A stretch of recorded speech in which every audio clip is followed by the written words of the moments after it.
Izzy.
I-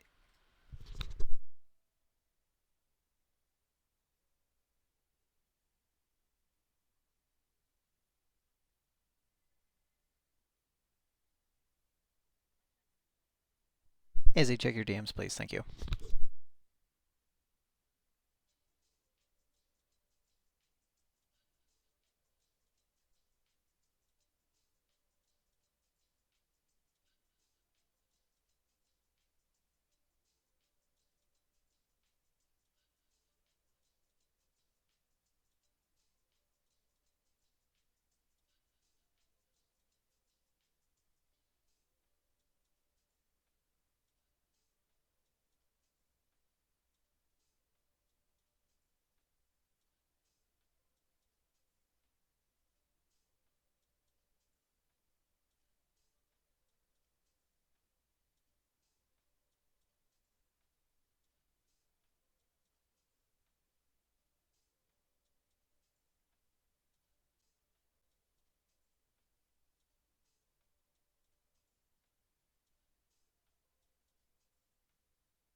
Hello, ladies and gentlemen, and for anybody who can hear this. We are just currently waiting on somebody to send me the list of names to populate the wheel, and then we will get the show on the road.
Hear us? Yeah, we knew that. They can't. That's what They Trisha's can't. saying. They can see That's us, okay. but not hear us. So Okay. That's all right. We appreciate everything that Styx does, and I know he's the only one who can hear us right now. Sound. We have sound. Yes, we appreciate and we firmly believe that everyone needs an emotional support Viking who doubles as a technical support Viking, but you can't have ours. I've already licked him. He's ours.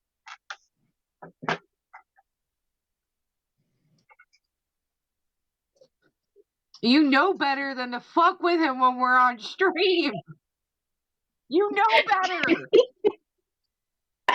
Did he just mute you?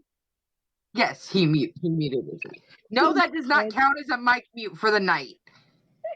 That counts as a stick mic mute. Bitzer, add that to the So what's tally the sheet. thing? How many times that Sticks ends up muting? That's a Muting one is stick he- mic mute. Yes.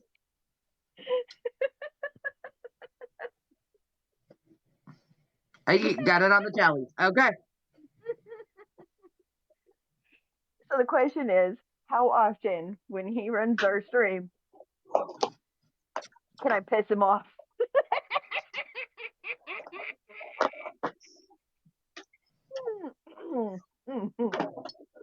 I don't You might think want I to be. like being controlled. I don't think I like it. I mean, it is what it is. Well, at least we know I'm not a sub. I put them over in team. I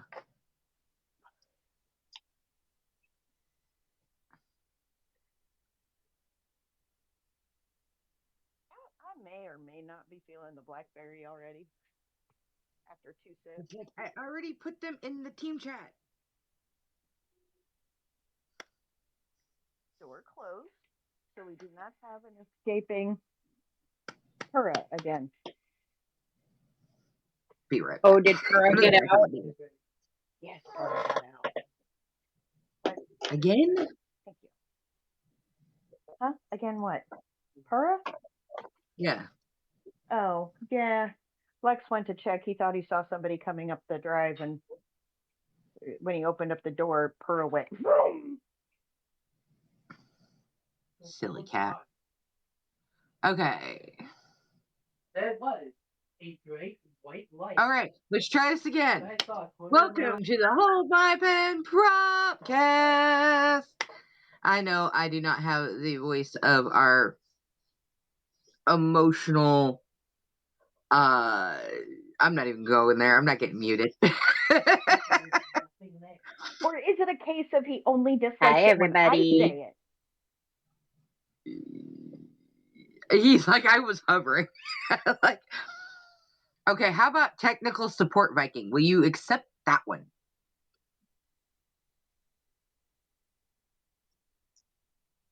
Borderline.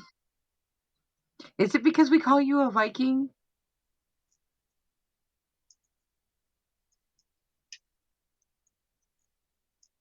I mean, we'll brainstorm that one later.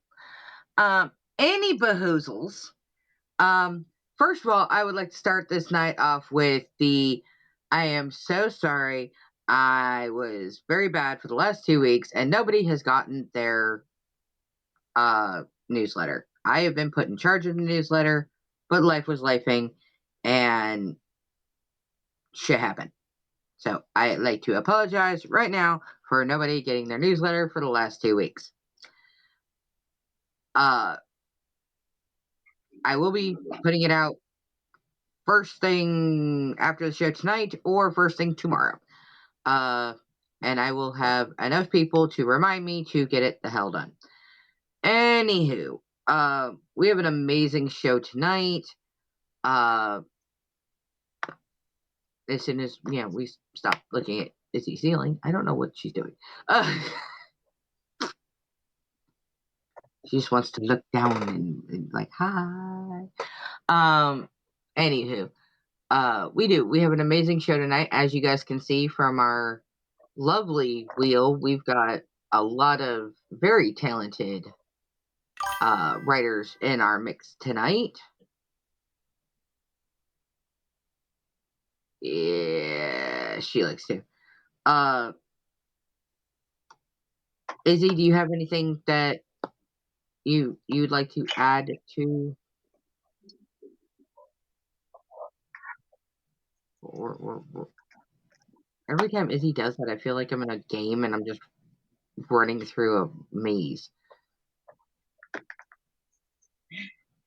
We That's how she would wants you also, to. yes, my life is a game. We would also like to state that, first and foremost, this is a safe space, right?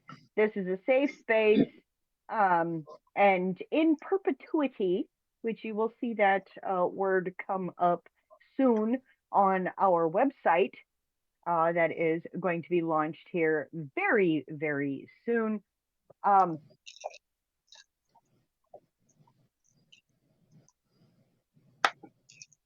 That our mission and commitment to you, the writers, is that at its heart, our show exists for one reason: to give writers like you a space where their work can be heard, respected, and shared without any unnecessary barriers.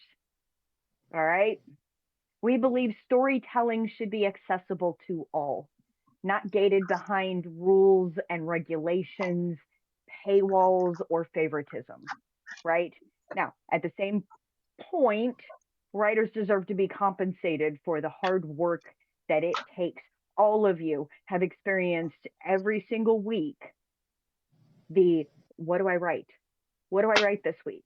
What do I put together? How can I wow them? How can I make Izzy speechless? How can I make Izzy go off? How can I make Julie's eyebrows reach for the fucking ceiling?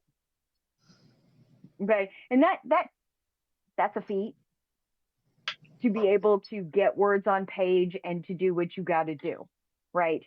So whether you are submitting for the very first time or you are returning week after week after week, your voice matters here. All right. Now,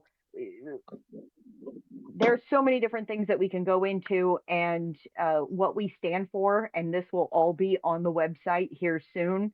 But we have very few rules. Okay. Obviously, keep the smexy and the violence to a minimum, not blatant, not gory. Keep the majority of your submission in English, okay? American tongue that sucks at foreign languages. And keep it under 2,500 words so that everybody gets a shot. Because we're not going to sit here and decide who gets read out and who doesn't. Okay?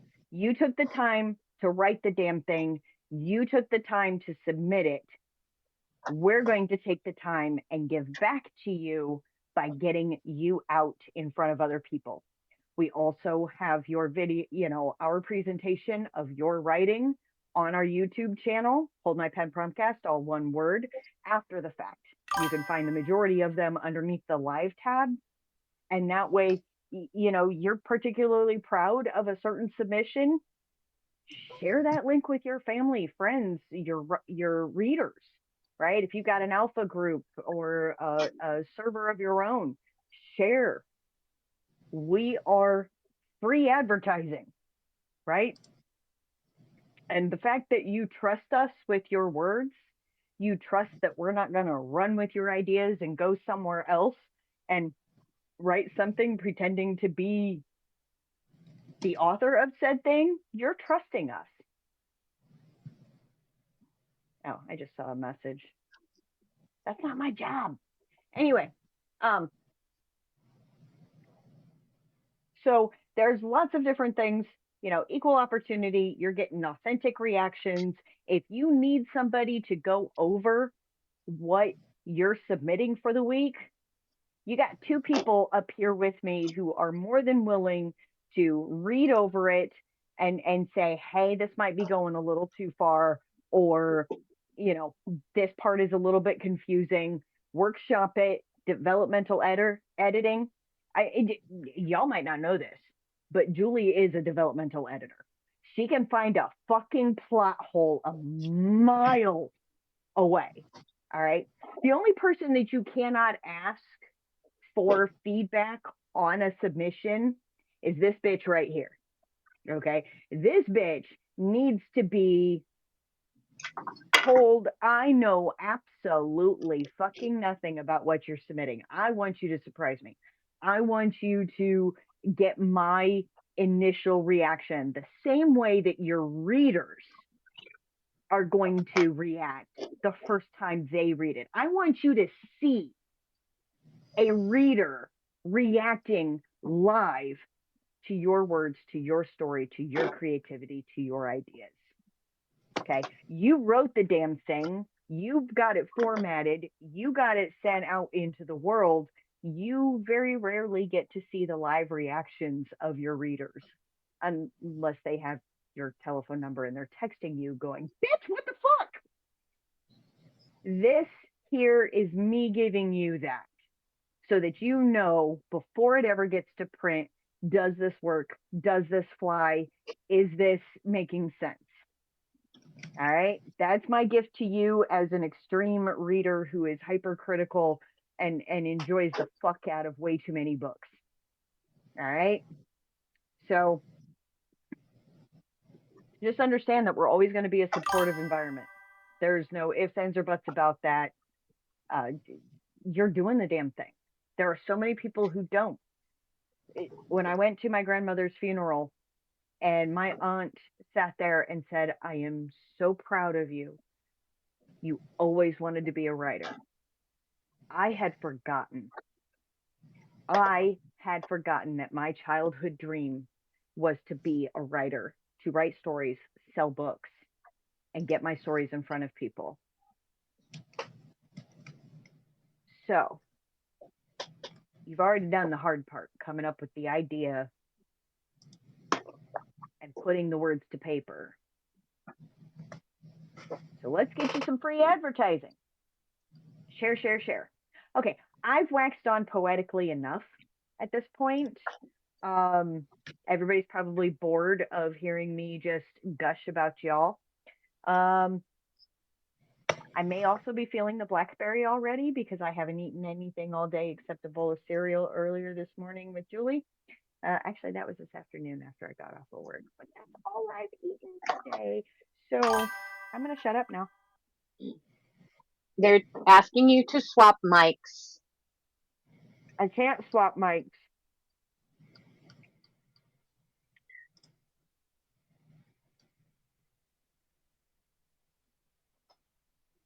If she swaps mics, she's got to swap where she's at.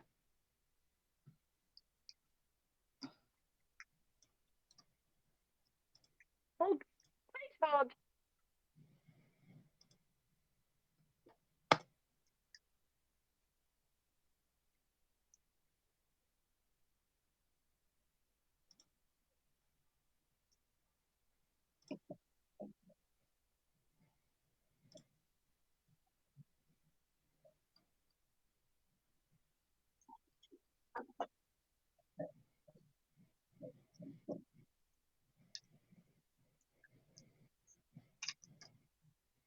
How's everyone doing tonight?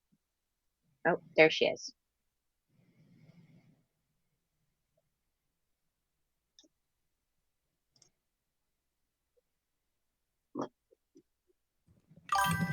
How about them apples?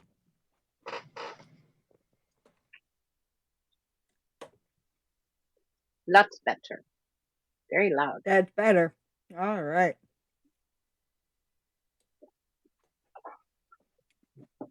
And yes, I'm shopping for desktop computers that should be able to handle this shit better than what I've actually got.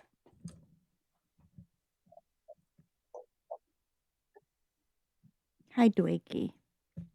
Hi. Yes, I know. Oh, you want to look at Julie? Okay. She's not on the screen.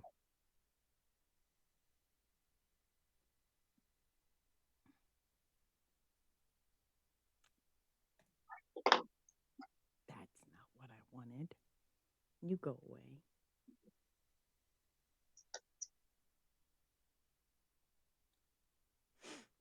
Okay.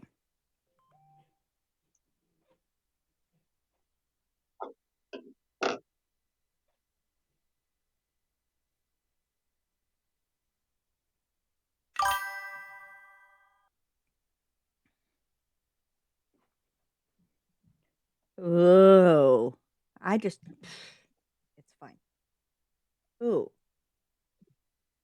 Are we having echo from the Hold My Pen Promptcast account? Every time I talk, it starts to.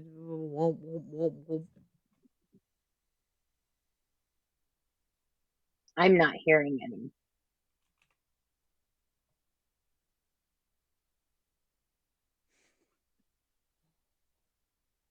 Sloppy Joe, sloppy Joe.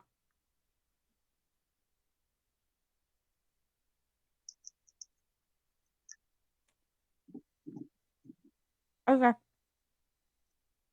Yeah, just every time I talk, right next to me is the Hold My Pen Promptcast account sitting there in backstage, and the icon just keeps going like this. It's always like that. Oh.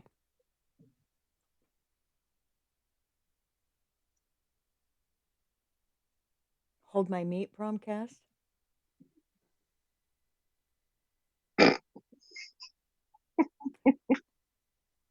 I don't have any meat to hold. I'm gonna shut up now. I'm what? Remember, delay. This said my name.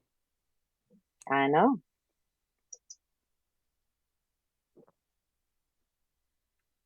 Put the inebriation back to bed. Oh, but I dropped some meat.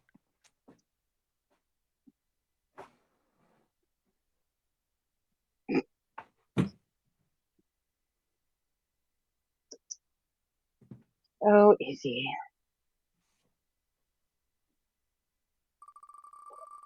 Easy.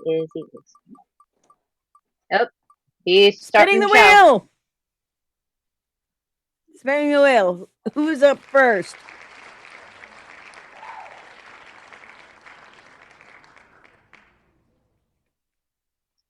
birthday boy. Ooh. Real quick, Yes. we have a warning on this one. Mainly stress ball, as far as I know. Julie, you're muted. I'm unmuted. I can hear her just fine. It was muted on my screen, and all I Oh. heard was Oh, okay. okay. They heard you, so that's the important part. Yeah, Okay. there's possibly a stress ball warning on this one. Now, we call him the birthday boy because it's his birthday month. He did his challenge this month is to make him feel something, which is even more difficult than making me feel something. Let's be honest here. And he cannot be with us here tonight because belated birthday present from hubby. They're at a comedy show, as Julie said earlier. So,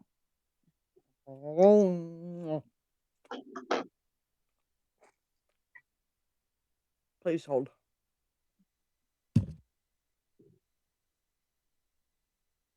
That doesn't count.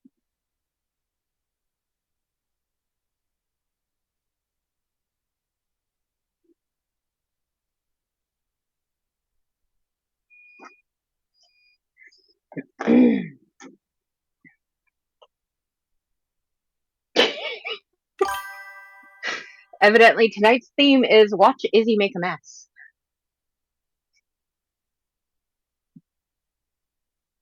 It's a meat mute. Yes, it's a meat mute. We'll call that a meat mute.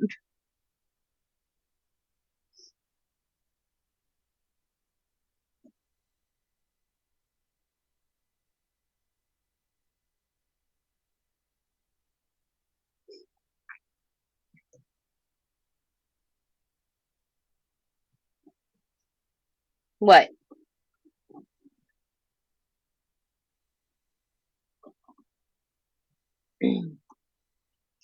Oh, there's birthday boy. Did we like summon him?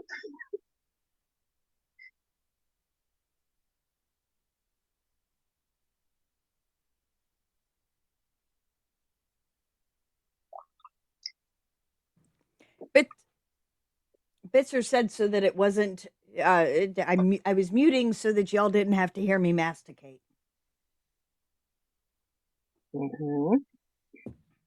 All right, birthday boy, just in time.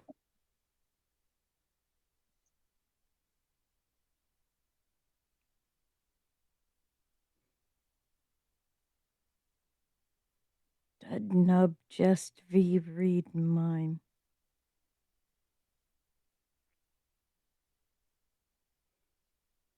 Cosplaying him? Oh,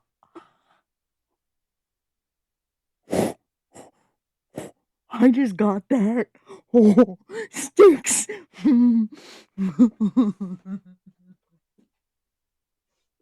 That was a good one. Okay, chapter 4 Aftermath.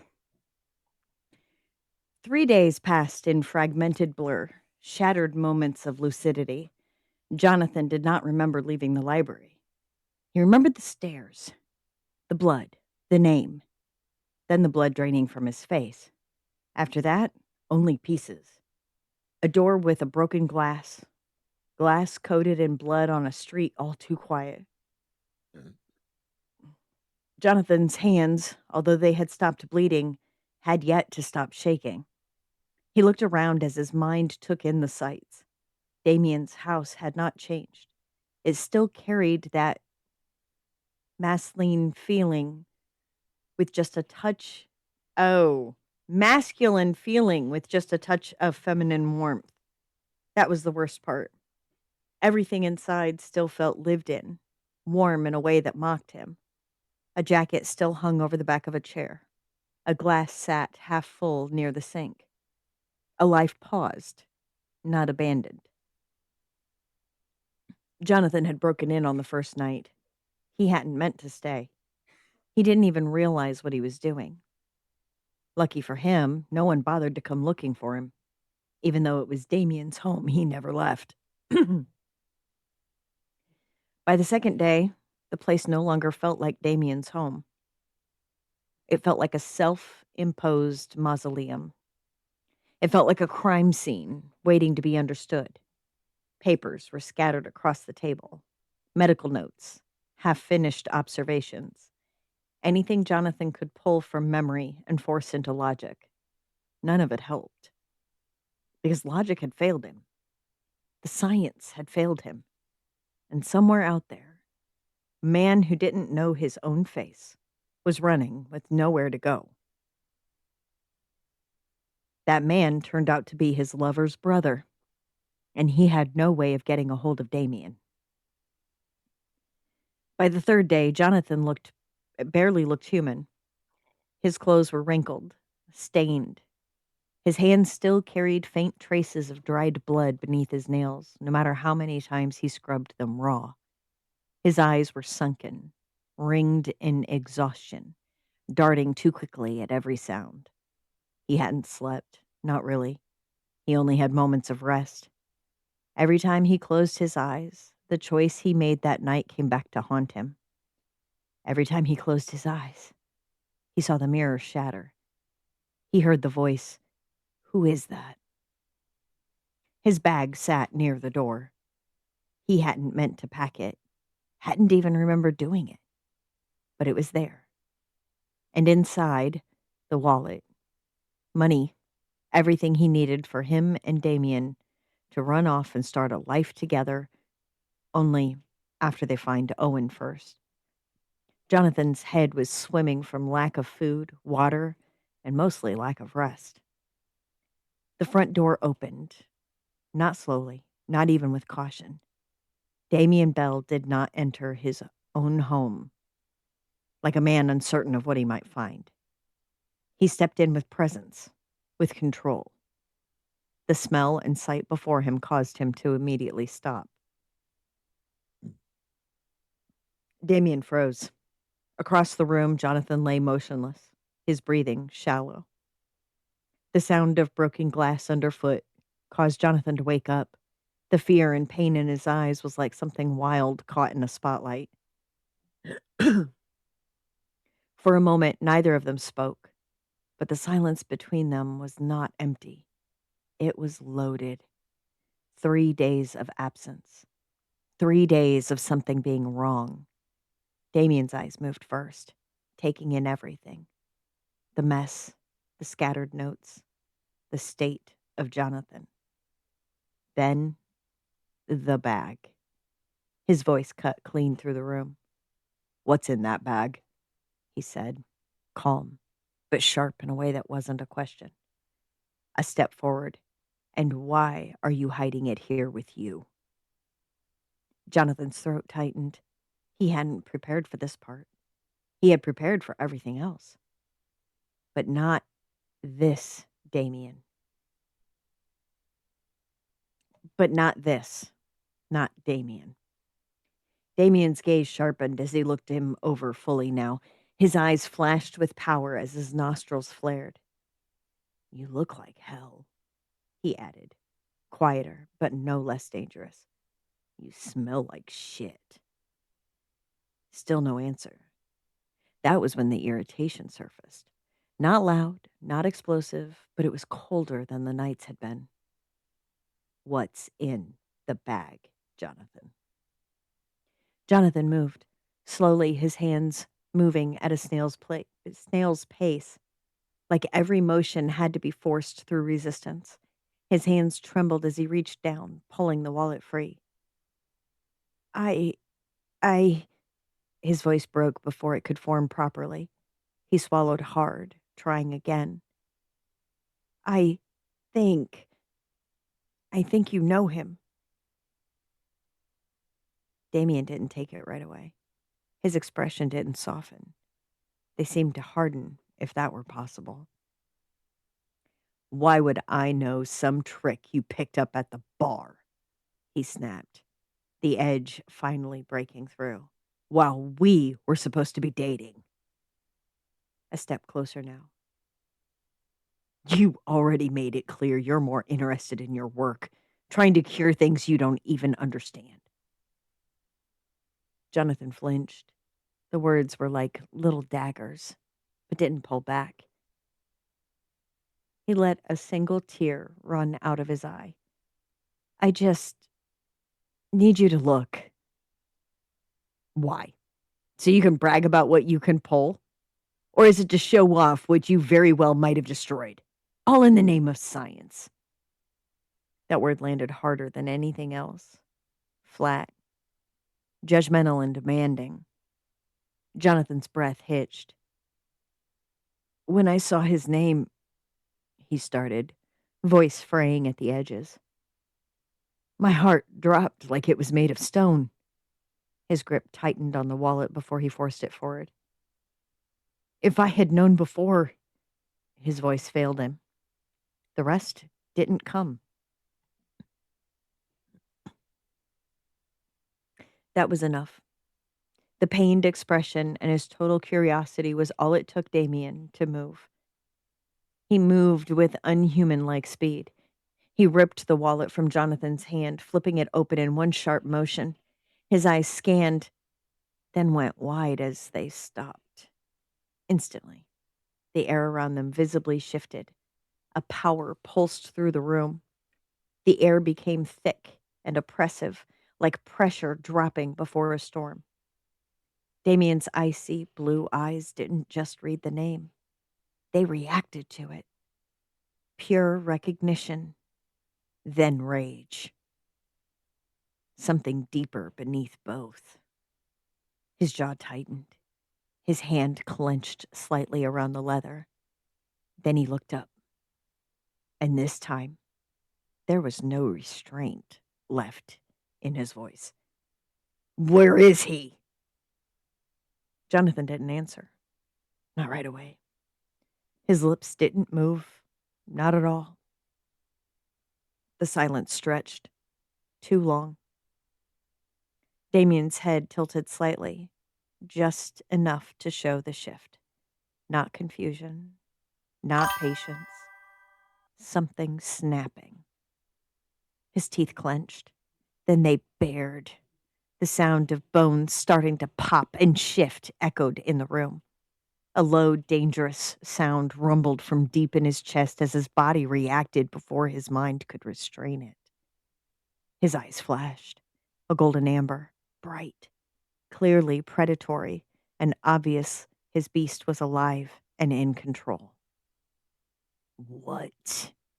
His voice dropped, no longer fully human. The words dragging through something deeper, rougher. Have you done to my brother? A step forward. Another. Too fast, too close. Where is he? Jonathan still didn't move. He didn't run. He didn't even attempt to defend himself. That was the final push. Damien surged. He closed the distance in a heartbeat, slamming Jonathan back against the wall hard enough to rattle the frame behind him. The impact knocked what little air Jonathan had left from his lungs. A hand, more beast than human, braced beside his head. The other caught his shirt, fisting fabric, holding him there. Pinned. Trapped. Damien leaned in, close enough that their breaths collided, close enough that there was no space left between threat and something else entirely. Damien's teeth were still bared, his eyes still burning. His mouth hovered just a breath away from Jonathan's neck, ready to sink his teeth in that soft, muscular neck. Jonathan's pulse betrayed him. Fast, erratic, loud. And then something shifted. The scent hit Damien all at once. Not blood, not fear. Him. It rolled off Jonathan in waves. Familiar, grounding, something Damien's body recognized. something it cried out for before his anger could hold its ground. The tension in his shoulders faltered. His breath, once sharp, aggressive, now stuttered, then slowed. The big amber eyes flickered. Once. Twice. His grip didn't release immediately, but it loosened, just enough. The hand necklace that held Jonathan in place was firm, but no longer forceful. Damien's breathing evened out as the edge dulled. The wolf, still there, pulled back, giving back the control to Damien, and slowly, deliberately, Damien shifted back, fully human. The space between them remained unchanged, but everything else had. I should hate you, Damien muttered, voice low now but steadier, controlled in a way that felt more dangerous than before. His forehead nearly brushed Jonathan's as he spoke. I should rip that pretty little neck right off. His grip tightened again, just briefly, like a reminder that he could. Then it eased.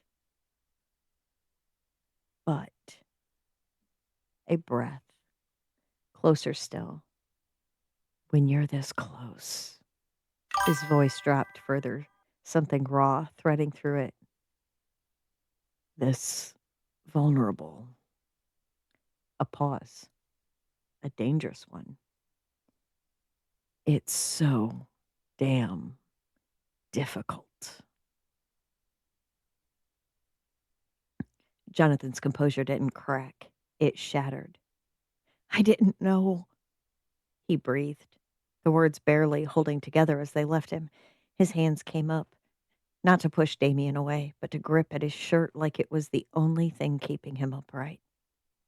I didn't know it was him. His voice broke completely. I swear to you, I didn't know. Damien didn't pull back, didn't soften, but something in his expression shifted, just slightly. Not forgiveness, not yet, but attention. Then start talking, Damien said, voice low, controlled, but laced with something that could turn violent again in a heartbeat. His grip adjusted, not releasing, just anchoring Jonathan in place. Now. Jonathan swallowed hard. His breath stuttered as he tried to force the memory into words. I met him 2 months ago, at a bar. He started, eyes unfocused now, like he was seeing it play out again. He never stayed long, never gave a full name, just, oh. A shaky breath. I thought he was just curious. I didn't think... He choked on it, shaking his head. He started talking about how I looked like the kind of guy his brother would be into. I got scared at first. I explained I was not looking and I was only there to drink and relax. I didn't think he was connected to anything. To you. He bragged about how in his family, the men are all in peak condition. He flashed me his abs and carried on how no one ever gets sick. Damien's jaw tightened, but he didn't interrupt. I brought him in, told him I would love to study his genetics, see how an entire family line could be sculpted by the gods and never get sick. Jonathan continued, voice growing more unstable the further he went. I thought I could study, help science, figure out what he was, before I knew what was happening, without thinking of risking... He stopped himself. Too late. The damage in that sentence was already done. Damien's eyes darkened. Without telling me, he finished coldly. Without thinking of telling a man you are dating, you run experiments on a man you don't know. You had him around for 2 months. I bet you loved seeing him undress to do the experiments. Did that excite you? All those late nights? I am so sure you were being a true scientist. Jonathan flinched.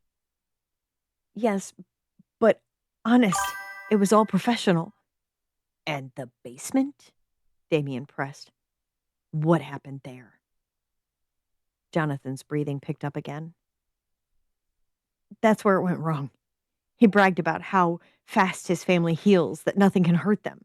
I had already been doing studies and seeing what made werewolves so strong, powerful, but with any good there is evil.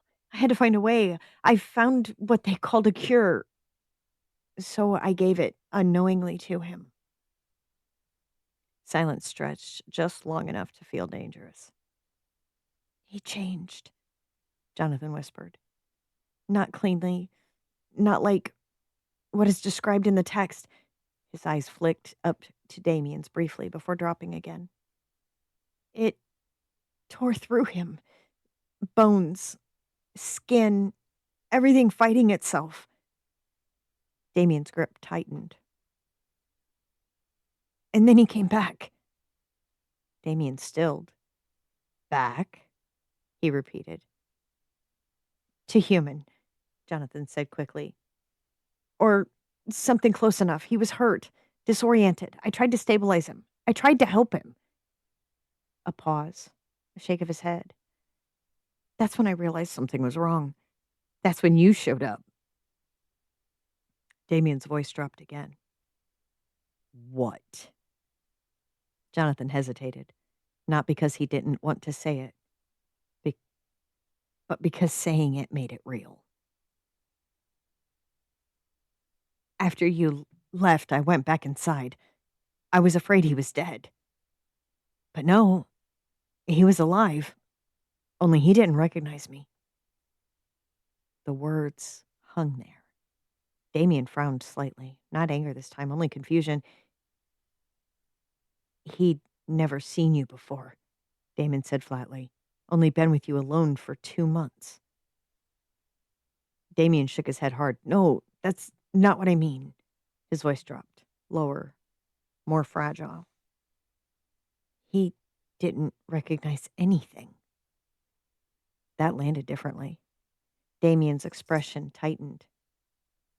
There was a mirror, Jonathan continued, voice barely above a whisper now. He looked at it like it was a stranger, like the face staring back at him wasn't his. His breath hitched. He kept asking, who is that? Damien didn't move. He didn't speak. But something in him changed. Not explosive, not even loud. It was worse. You're telling me, Damien said slowly, each word deliberate, measured, like he was holding something back by force. My brother. A pause, a breath. Doesn't even know his own face. Jonathan couldn't answer. He didn't need to. Jonathan's refusal to meet his gaze said it all. Damien's gaze dropped for just a second. It was not weakness, grief. It was just processing. Then it snapped back up. Sharp, focused, deliberate. Everything. Damien said, voice hard again, but different now. Directed, controlled, dangerous in a new way. You're going to tell me everything that happened down there. A beat. Closer. And then his jaw tightened. We're going to find him.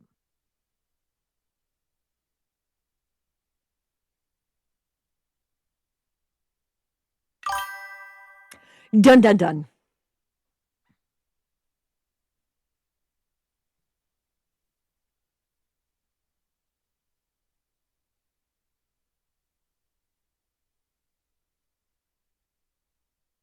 That was intense.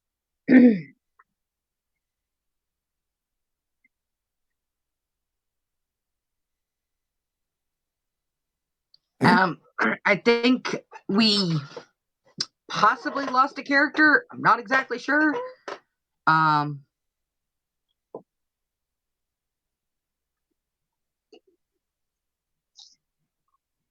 Yeah, still in draft mode. Um, I'm a little concerned because I think we lost a character, or I didn't hear the character come back in. Um,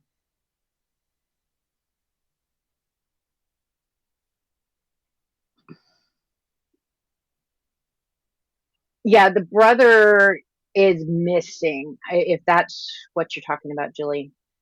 no, we had a No, female the character, girl. the girl, Rachel. Rachel walked into the scene, but essentially never walked out. Mm, Here's the okay. reason that I am known as the person who can spot shit. It's like, and somebody said it earlier. I'm like, all right, I'll give Patrick the benefit of the doubt. She's gonna pop back in. She's gonna pop back. Never pop back in. Rachel. Was that not her name, Rachel? I could have swore that the woman's name started with an L.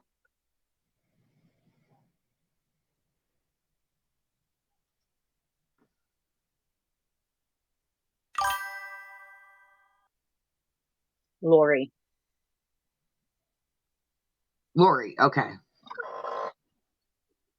Yes, Lori. Lorie. Lori. But, Rachel. but, okay. Yes, Lori was touched on last week. But the way this chapter kind of read is that 3 days have passed.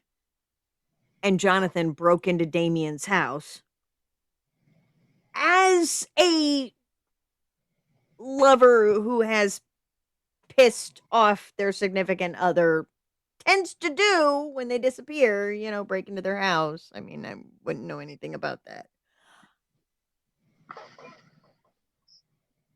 I really wouldn't, okay?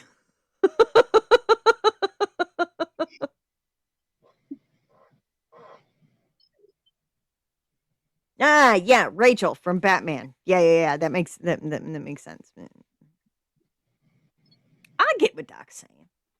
Any hoozle, you pissed off your lover and he went running off, and now you've done lost his brother. Now that you realize that it is his brother that you irrevocably changed, you go and break into the house of a man that you know is a beast and can kill you with a snap of his fingers. I swear, I love you men, but you men are stupid. That's not where you go. Sometimes act a little. I wouldn't even say act irrationally, but they do not think things through some of the times. I know women that don't think things through.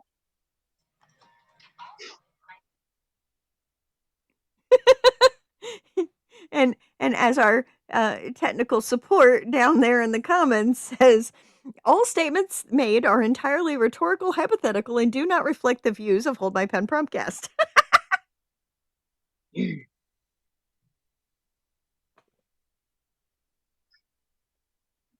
Yeah, bro, Patrick, bro, I can tell this was a rougher work. It probably didn't have about 2 to 3 of your normal passes that you throw it through, but we got it. We got the gist. We got the whole I mean, once that is polished, that's a hell of a tense scene. A little bit of repetitious on some of the words throughout the entire thing. I'd challenge you to figure out how many times you said the word dangerous in that. But God, I felt it. That tension. The I done fucked up.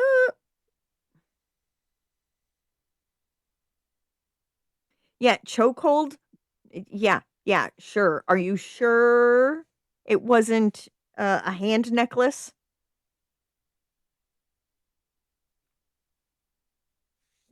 I caught that. I caught that in there. I did. Why does everybody keep saying sleep token? I have no idea. Anyway, here It's a we go. band. Spinny, It's spin, a spin. band. Yeah, I know, but like everybody in various different parts of my life have been talking about sleep token. People who don't know each other, and I'm like, why? Why? I'm only listening You're to never straight going to hear boys. about them from me. You're Okay. never going to hear about them from me. I can't. Oh, they have a song called Chokehold. Okay, got it. Sam Weller is up next. I got to get my stutter on.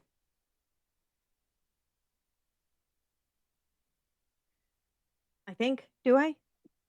Zinnia, my lovely little zinnia flower. Kind of wish I could do the sing-songy, but I never know when it's going to be sing-songy. That would be an interesting thing. Bitzer knows where the sing-songy parts are and how it's supposed to sound. But that would be an interesting thing to go through and mark all of them up for when she stutters, when she speaks normal, and when she sings songs in different colors. Because then that would be, for an actual after the fact audiobook kinda thing that, I love Zinnia's voice. I love Zinnia's, way of talking, like, just the way she thinks and puts all of that into words, but also that her emotions are stated through how she speaks. It's awesome sauce.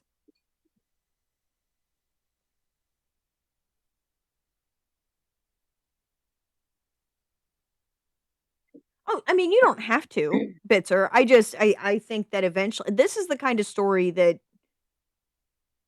I would definitely listen to on audiobook. It would be one of my favorites. It Mm-hmm. would probably be, once published or if published, it'd be on my shelf. If you did special editions, I'd have the special editions. If you had sprayed edges or printed edges or deckled edges and hardcover and yeah, they'd all be up there just because of how the world reveals itself. And that's one of the things that I absolutely love about some writers is that the world reveals itself through the way that the characters interact with it. You're not lore dumping, you're not info dumping, and it feels organic and lived in. And yeah, and Zinni is awesome. Despite everything that she has been through, despite every hardship, despite everything that keeps knocking her down, she still has hope for the future. And we don't often see that. So, anyway, I'm done waxing poetically about my girl Z. Yeah, ads in 5 minutes. Yes, remember to subscribe. We're going to get going here. Sorry to any of you who have not subscribed and wind up getting the ads. But we're going to chuck right along. In all Ooh, I his like that years. one. Sorry. What one? What? Yes.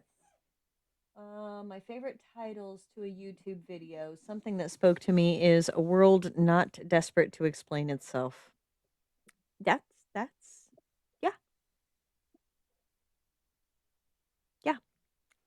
Quite often in the book spaces, we hear about people going, I like character driven stories. I like world building stories, and it's like, no, I want them intertwined. That's why last December we came up with Solstice Scribes because your characters live within a world that has a structure and that affects how they behave.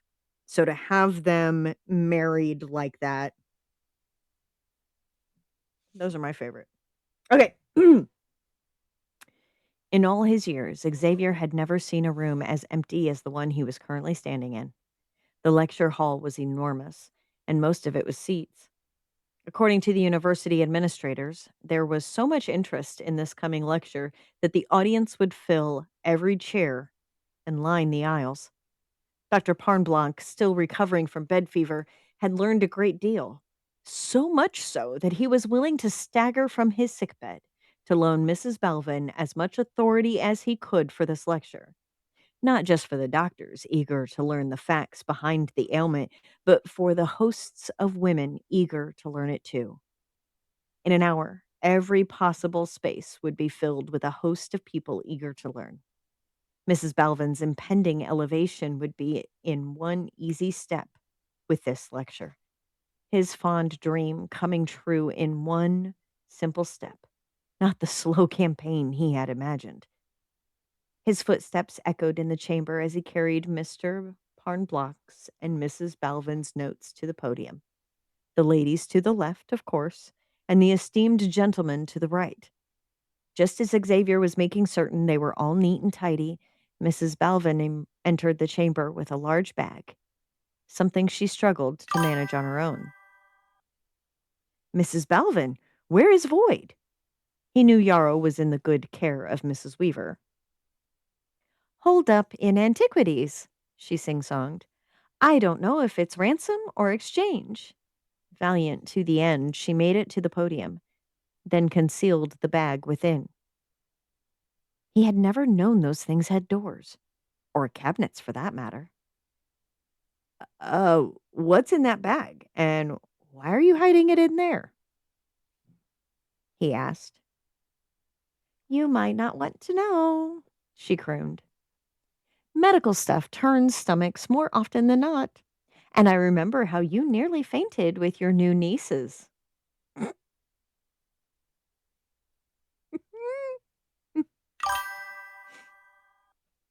I thought I did quite well until the business with the scissors, he allowed, feeling the blush heat his cheeks. Then again, there was a reason he was in research and archives rather than medicine. Fainting at the sight of fresh wounds was a definite detriment to the practice. Maybe you should have kept keeping notes, she suggested. That seemed to keep you busy. Not nearly busy enough, he admitted. I'm lucky Dorset was there to stop me hurting myself on the way down. He fainted.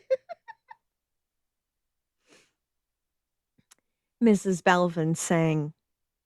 Mallow was close behind, and she did try to help you, so she does care. Yet there was not love enough, and I cannot change that simple fact. Water to the ocean, Mrs. Belvin. Long flowed past the present. He forced himself to perform a brave smile. It hardly hurts anymore. And from there to distraction. I've made sure all the notes are in order, Mrs. Belvin. Each card is embellished with the symbol you taught me for song, so you remember to sing your words.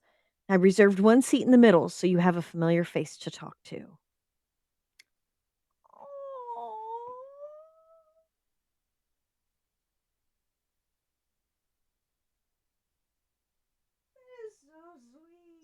Oh, he is so sweet on her. Oh. Truly is.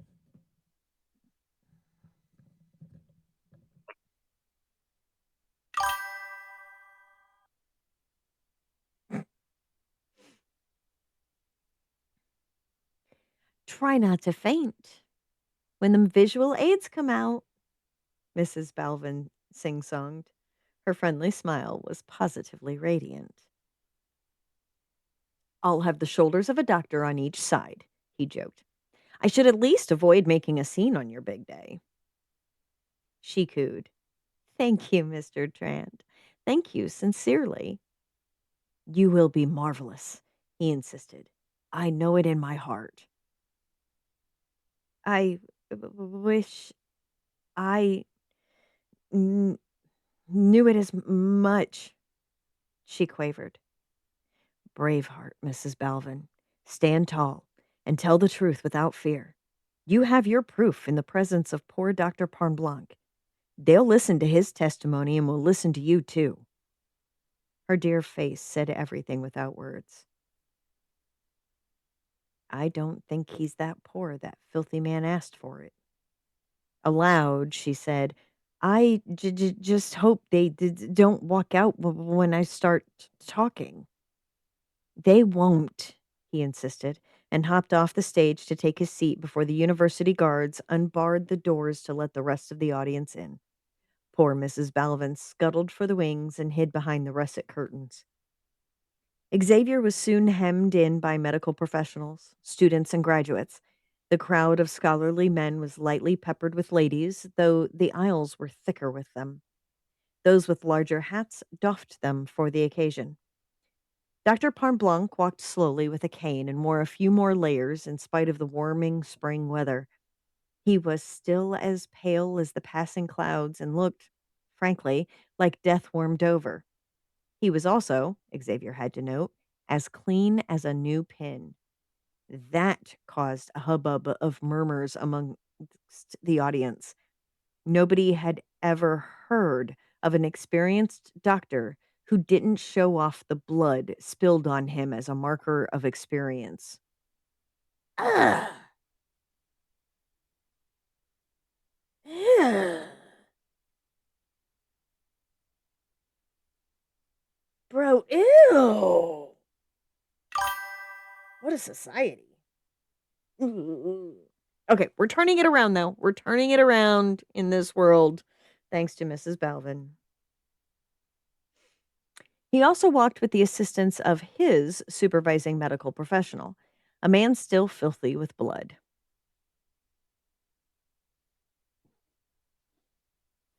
Poor Mrs. Balvin must be bristling at the sight.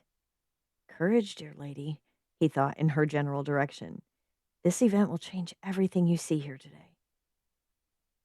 My esteemed colleagues, students, and all those seeking to learn, I meet you here during my recovery from pure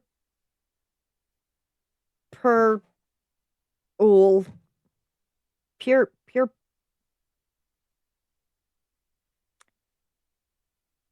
pure pure.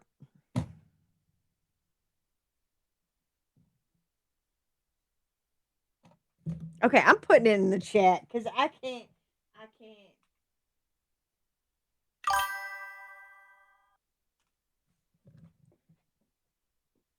Yeah, there. Bitzer did too. I barely understand English based in Latin. Fever, simply known to the common throng as bed fever. It was previously assumed to be a disease of women. That assumption is plainly wrong. He had to grip the podium for stability as he massaged his head. Gentlemen, it is in the blood. I was forced to discover such at the hands of the widow, Mrs. Zinnia Belvin. She had seen to the delivery of twins from one of my patients and used one of my own tools to pierce my skin. Dr. Parmblanc held up the injured hand, still an angry red from infection, but a great deal better than it could have been, thanks to Mrs. Balvin's poultices and potions. As you can see, the site is still battling infection, just as I am still battling infection. My attending physician, the esteemed Dr. Baker, can testify if necessary after this event. He will also be able to testify that my current survival has been bettered by backcountry medicine, care of the expert who is about to speak. Dr. Baker had ducked backstage to fetch Dr. Parmblanc a chair, and the latter almost collapsed into it as Mrs. Balvin made her tremulous way to the podium. Xavier waved, and when her eyes locked on to his location, she visibly relaxed. She also gave him a very subtle wave in return. There was a universal shuffle as at least 300 doctors and students took out their notebooks, and a short applause caused by the slapping of said books on a collection of educated thighs. Mrs. Balvin jumped at that noise and steadied herself on the podium. With a nod to Xavier, she picked up her cards. My name is Zinnia Balvin, she sing-songed. I have a nervous stammer, and the solution to it is to sing. I have been called a lore keeper, which means that I gather, remember, and tell stories. Some may call it backcountry superstition, but there is truth hiding inside it. The truth, with the evidence of Dr. Parnblanc, is that filth generates disease. Country knowledge tells us to keep things clean, to keep trouble out of our lives. She walked them through the procedure for making poultices and potions for infected injuries before how to properly clean an area, a patient, and oneself. You couldn't hear a pin drop, but only because the entire chamber was filled with the studious scratching of pencils on paper, punctuated occasionally by the shish shurus. Why you do this to me, Bitzer?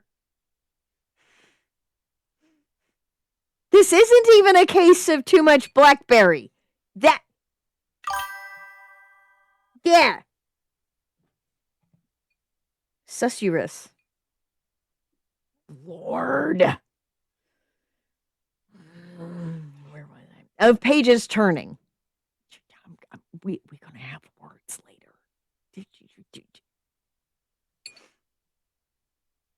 Xavier couldn't help but note that some of the ladies present were nodding. They knew how to clean like Mrs. Balvin outlined. The doctors and medical students obviously did not.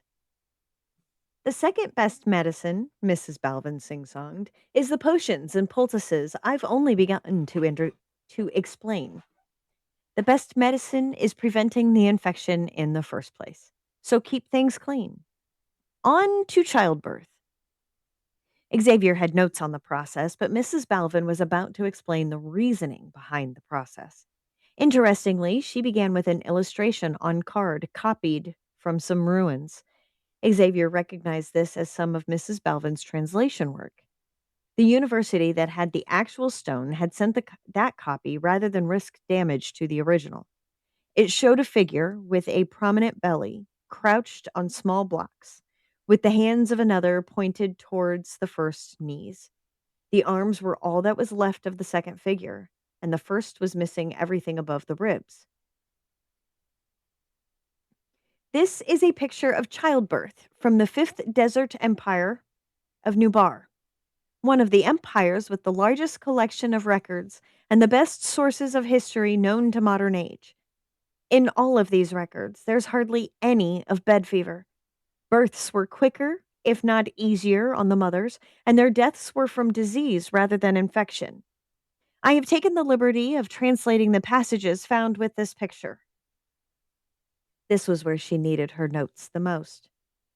Wash first a chamber of stone with the strained wine of the date palm, then wash second with vinegar strong enough to drive the eyes to tears.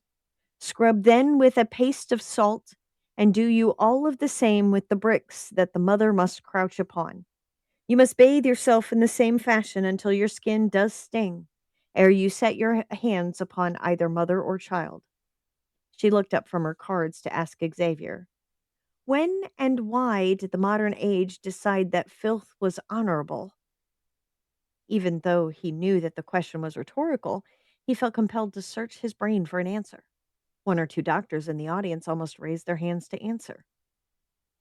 Xavier, amongst all the others, as Mrs. Balvin explained why those in labor were better off walking before things got serious, why crouching helped speed along a birth so a mother avoided exhaustion during the ordeal, how and where to press so that no flesh tore, as well as a brief explanation that the entire body was being squeezed so that other internal substances were bound to make an appearance, which was why spare containers were always helpful. He'd never known before this instant that allowing a newborn to suckle helped the birthing body expel the byproducts safely. That was when she brought out her other visual aid, a block of epichlorohydrin with an entire placenta preserved within. Oh, that had been inside a person. That was an internal organ. The light faded from his view. The next thing Xavier knew, he was lying in the vacated aisles with his head resting on something warm and soft. Mrs. Balvin was fanning his face, and he could feel the breeze on his neck and collarbone.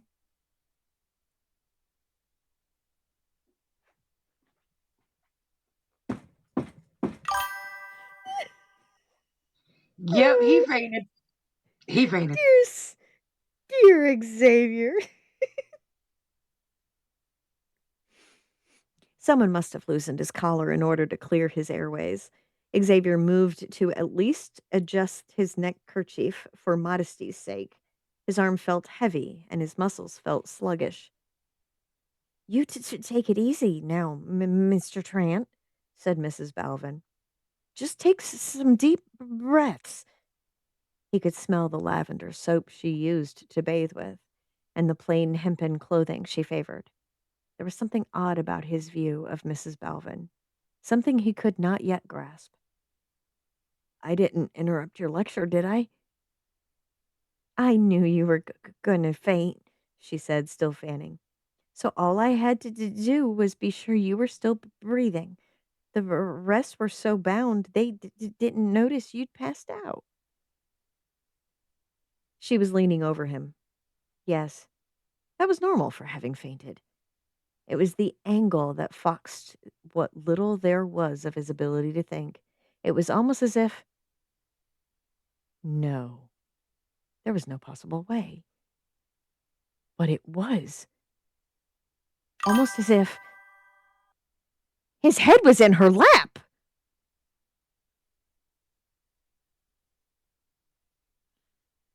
He was staring at the underside of her. Oh my!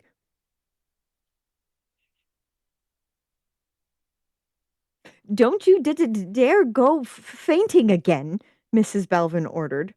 The doctors have all left and Void ain't back to me yet. Breathe now. Breathe!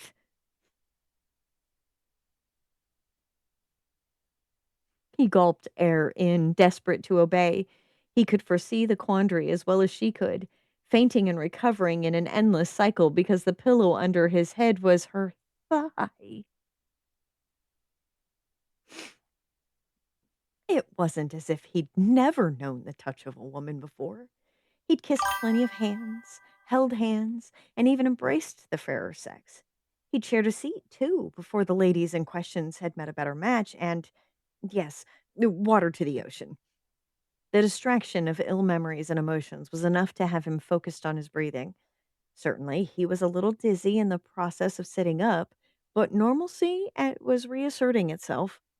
Further, Mrs. Balvin's visual aids were safely stowed back in her large bag. Alarmingly larger than the two items he knew of, now that he looked. Just breathe, repeated Mrs. Balvin. Nice and deep. That's what she said.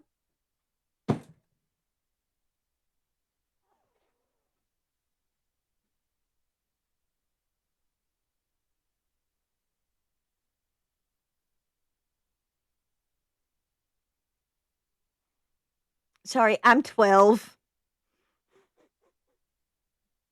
Sorry, I'm 12. And a half.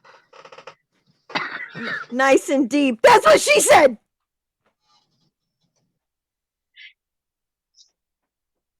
This comment section is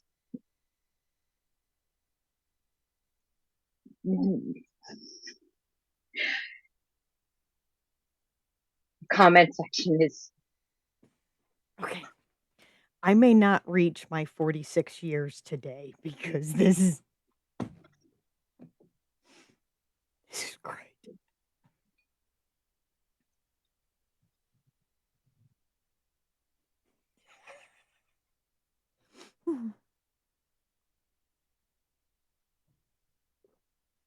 One breath. 2. 3. The world grew a little more stable. I would have been a terrible doctor, he said, trying not to think of how Mrs. Balvin had been an excellent cushion.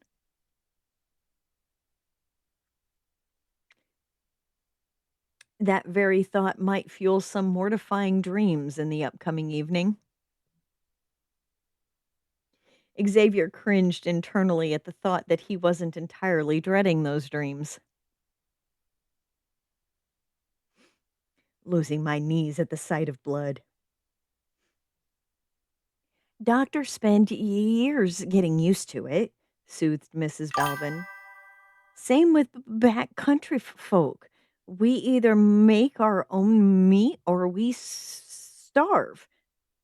She helped refasten his collar and kerchief in a remarkably affectionate fashion. I expect we get used to it as children, learning from our parents when we're small. That's a sound theory and perfectly logical conclusion, he said. I could help you write the research proposal, outline the statistical survey to prove or disprove it scientifically. And I thought I was your research assistant, she cooed. No longer, Mrs. Balvin.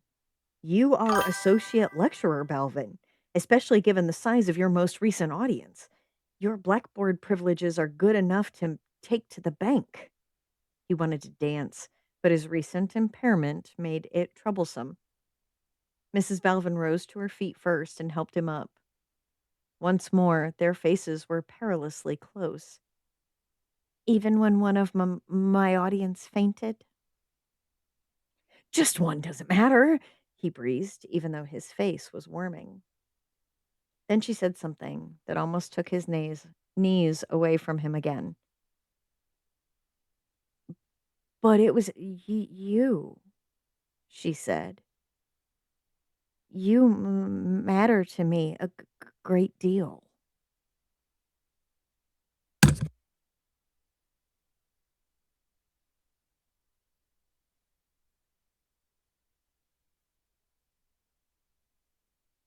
Came back just in time for that one.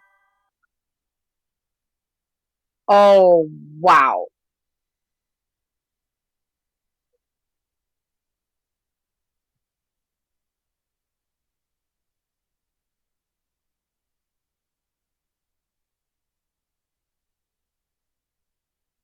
That shit ain't one way. No, it's not.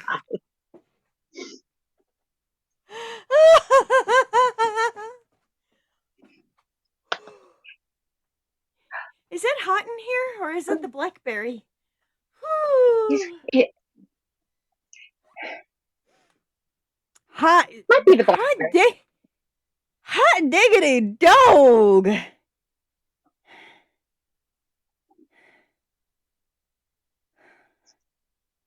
Bitzer. I think by far this is my favorite of yours thus far. Yes. Whoo!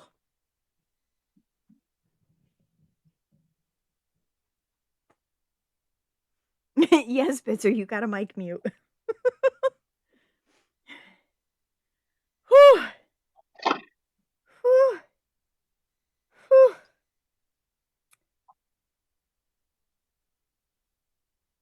Staring at the underside of.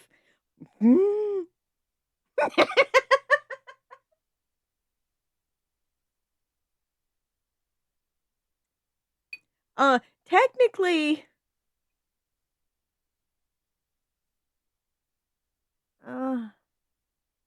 Yeah. No, I think I muted twice on this one.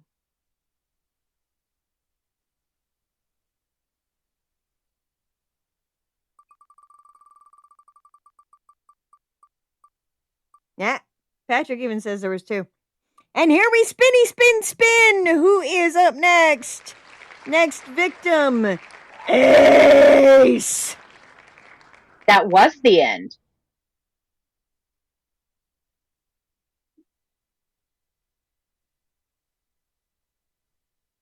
Who was talking about the end? The end of Bitzers. Yeah, I know. Never mind. Sorry, I had to go tuck the munchkin in, so. Yeah, and that. No dun. Let me see here.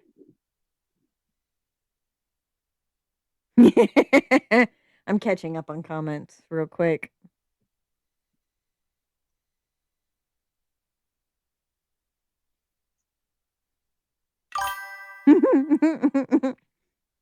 Sticks was like, please tell me Patrick, that's aren't you the supposed to be on a show?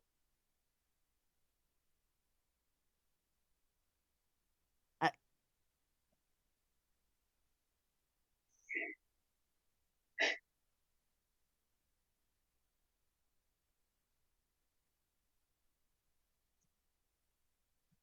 walls vibrating, huh? That's what she said.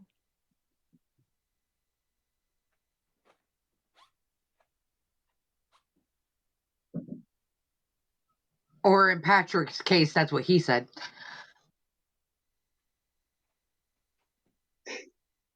I said what I True. said. Walls vibrating.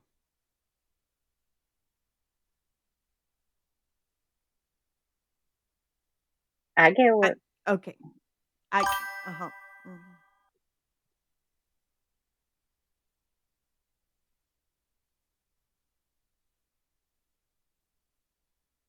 Community guidelines. Yes. You got blushes and giggles. Absolutely, Betzer. I swear to God, I am one of your biggest fans. Would either of you lovely ladies, partners in crime, I need to use my inhaler. And if either of you lovely ladies would like to read aces for me, I would greatly appreciate it. Gotcha. I will have my ears on. I was about to say, Cash, can you do it? Aries, Gremlin just ran Aries that just way. I need to go check the Gremlin. okay. Okay. There we go. Awesome sauce. All right. Let me pull this up. Inhaler. That's what I said.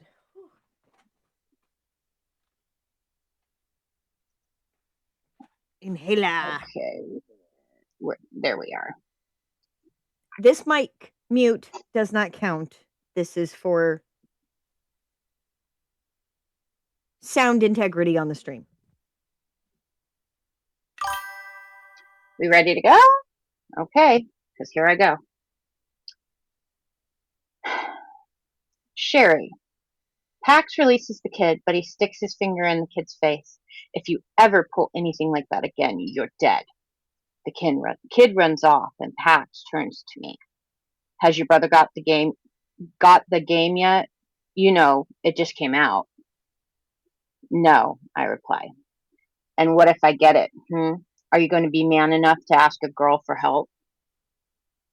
My friends and I laugh as Pax storms down the hallway. I leave my friends in the hallway to pass the word, and I go to the principal's office. I tell him my plan, and he looks at me, concerned. Sherry, after what you pulled in the cafeteria the other day, I'm hesitant to allow this. But, sir, I just held back from punching Pax's lights out just now in the hallway. I plead. He continues to stare at me, not speaking a word. I promise I won't do anything like that again. Okay, but no more than 10 minutes either way, understood? I nod, and he takes a permission slip from his desk and writes a note instructing the teachers to give them the extra time to patrol the hallways. He hands the note to me and says, now, if I hear of you being out of line with anyone, this privilege will be taken away. And if you find yourself, and you will find yourself in detention. Am I clear? I nod again as I leave the office. I find Zora and the others and show them the note. It's time to get started, I tell them. Zora, you go down hallway A. Joanna, you take Song and go down hallway C. I will go down hallway B. If nothing is happening, meet back here at 5 minutes past the start of the next period. Song solo. Joanna turns to face Sankura. Come on, big guy. You're with me. We don't want anything to get out of hand, do we? No? Her voice is the same soothing voice that always calms down Song, her boyfriend. They go down their hallways, and I go down mine. For the rest of the day, we patrol the hallways before and after each class period. The only thing upsetting to happen is Pax turning around at just the right moment and knocking Nathan to the floor, spilling his things. I rush again to help him. He's such a bully, I comment to Nathan. Yes, he replies, grabbing for his things. I wish someone would put him in his place. We're trying, I say back without thinking. Someone needs to knock him off his high horse and make him realize he's no better than the rest of us. Say, Nathan, why don't you wear your backpack? It would help. I can't afford one, he replies. My parents have just enough to afford books and supplies. I would love a backpack, though. He sounds so sad. I would give him mine, but it's green and very girly. After the final bell rings for the day, Chris and I wait for Nathan to leave. We then head over to the school store and pick out a nice looking sturdy backpack to give to Nathan as a present. We take it home and wrap it. We plan to give it to him on the last day before Christmas break. Good night, Chris, I mumble, half asleep, as I walk up the stairs to my room. Good night, Sherry, I hear him reply back. Sweet dreams. Chris. The following day, Sherry and her friends continue to patrol the hallways between periods. Her resolve to catch this crook is encouraging. I catch up with Sora while she is patrolling her hallway and convince her that she needs to take Sherry somewhere fun after school that evening to take her mind off things. I also want to finish my present for her before the last day before Christmas break. Sherry leaves school with Zora while I head home. I take my canvas from its hiding spot and place it into the easel. The image just needs a small amount of a touch-up. I put some black paint onto my paper plate, pull out a very thin brush that I brought home from school. I paint a few very thin lines to give the image some boundaries before stepping back from the work. I look at the completed image and smile. It is my heart painted onto a canvas, and there is only one person I want to give it to. No, it isn't the image of a real heart, but one of a cloudy blue-green faceted stone in the shape of a heart. I walk up the stairs and into my room. I unlock the chest and take out the bottle of clear paint my mother left me. I take the bottle down to the basement. I lay my canvas flat and pour the liquid over the center. I spread it over the image with my brush. There is just enough to cover it. The liquid dries quickly, leaving a shine like I have never seen before. A beautiful crystal image stares up at me. It must be protected, but I left the protection at school with a teacher. I find one of Sherry's nonstick pieces of plastic paper and cover the image. I then fold the canvas around the image into something small enough that I can put it into my backpack.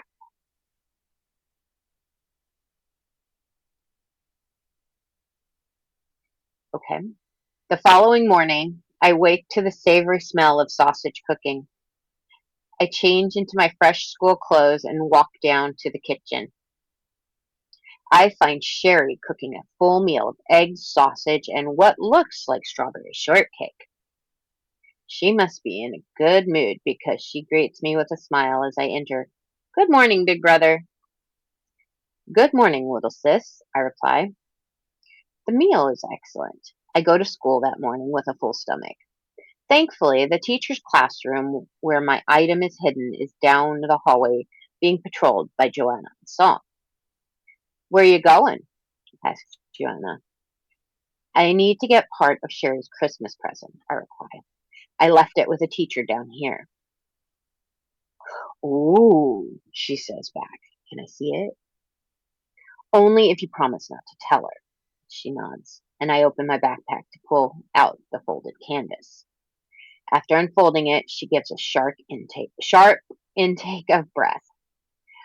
That's beautiful. Did you paint that? Yes. A second later, Nathan walks by and sees us. What you got there, Chris? Shh, I hiss. I quickly hiss. Keep your voice down. It's my Christmas present for Sherry. I quickly show it to Nathan before folding it back up and putting it back into my backpack. I can't be showing it to everyone. Remember to keep your mouth shut. I don't want anyone spoiling her surprise. Don't worry, Chris. Your secret is safe with me, whispers Nathan. I quickly enter the classroom where we have history. I tell the teacher that I need the item, and she hands me a golden picture frame with daisies engraved around the edges. I take the canvas from my backpack and remove the back from the frame. After placing the canvas over the back of the frame, I turn to the teacher. Could I use your scissors? She hands me the scissors, and I trim the excess canvas away and place the image of the heart and the backing into the frame. That looks absolutely beautiful, comments the teacher. Did you paint that? I nod. Be sure to show your art teacher. She will be pleased. With the back now in place on the frame, I place the completed present into my backpack and head out of the room. Good luck catching this thief, I say to Joanna as I make my way down the hall. The next few class periods pass in a blur because my mind is focused on the now completed present for Sherry and the smile it will produce on her face when I give it to her. At the start of third period, though, I feel the strong urge to use the restroom. I excuse myself to the restroom, but before I return to the classroom, I see a strange sight from the entrance to the building. I rush to the atrium to find Pax holding a large sack. Here, he starts sounding out of breath. Here is all of the stolen items.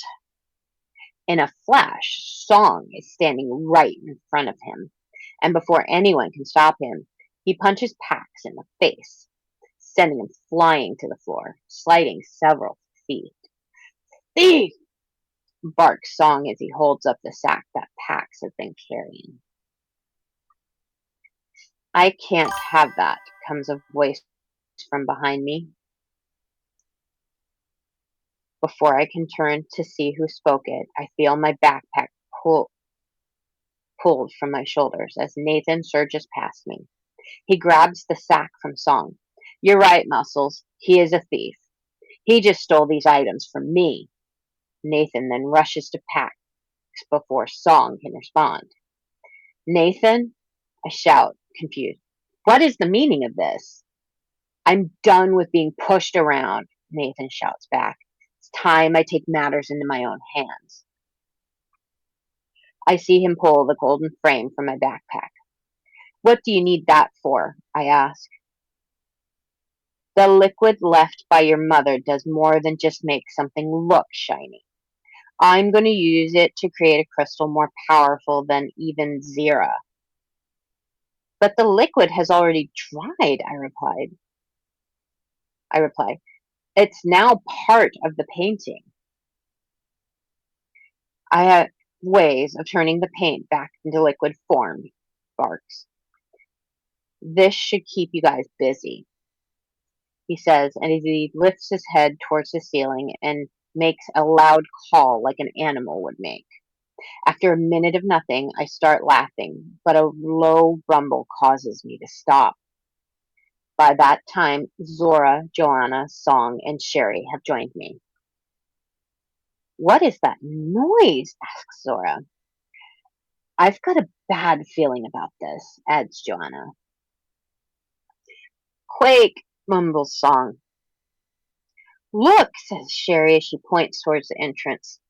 Suddenly, the tall windows surrounding the entrance doors shatter, and dozens of nightmarish-looking wolves swarm past us, barking up a storm. Watch out! I yell. The wolves run past us and split up down each hallway.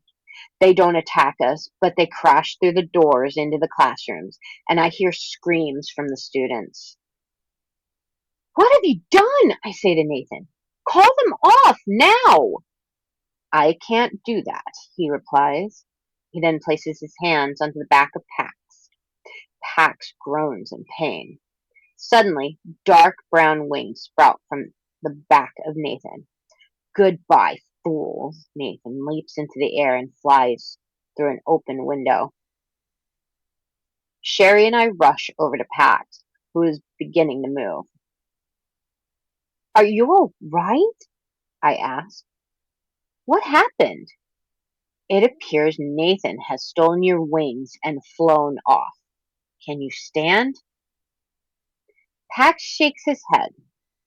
There's no time. He lifts his head to the ceiling and calls out. Zira, mother, give Chris the power to go after Nathan and give Sherry the power to save us. Pax falls back, unconscious. I stand and look at Sherry. What do we do now? No sooner than those words come out of my mouth when when I feel something shoot out of my back. I turn my head and see two brilliant white wings on either side of me. I look at Sherry, whose hands begin to glow. I will go after Nathan, I say to her. You go see what you can do about the students. I turn to Zora. Zora, protect her and get rid of those wolves. I will return. I got this, replies Sherry, as she and her friends rush down the hallways. I run out of the building and leap into the air. It takes a few tries, but I manage to get the wings working. After a minute of circling the school building, I spot Nathan. He must not have thought that anyone could follow him, otherwise I'm sure he would have flown around things to hide his course. I want to surprise him, but the only way I can see of doing that is to climb above him and dive. I do so, but I miss him by inches. Quickly opening my wings to their fullest extent, I ran into him from below. Since his hands are full from carrying the frame and the sack, I just grab onto him and begin to tug him towards the ground. Get off me! He yells. No, you release the things you've stolen. Since he can't use his hands, he begins to kick me. After a few seconds of struggling, he frees himself up from my hold and gets ahead of me. I try a different approach and land on top of him, trying to use my weight to force him to the ground. I push, kick, shove, but nothing is working. How can he fly this well if this is the first time he has wings? I try the only option I have left. I fold my wings as tight as I can get them, grab both hands onto a golden frame, and push off his back, allowing my full weight to pull the object from his grip. It works. I spread my wings as far as they will go and fly back towards the school as fast as I could. I hear his angry cries behind me as he tries to keep up, but he is not overtaking me. I pull out my cell phone and send a text to Sherry, letting her know I am on my way back and to be ready.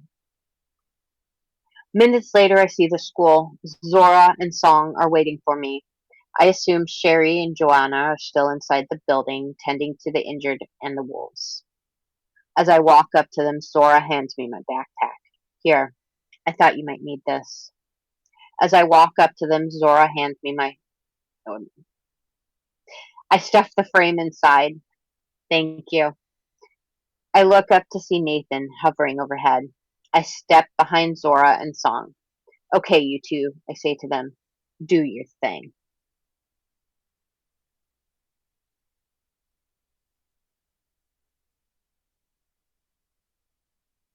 Dun dun dun.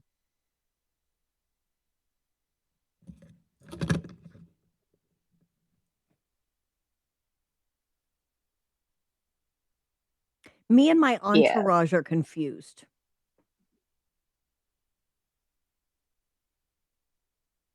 We are confused.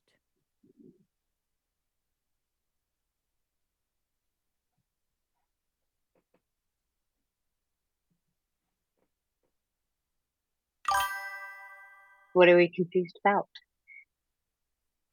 Same thing Ace asked.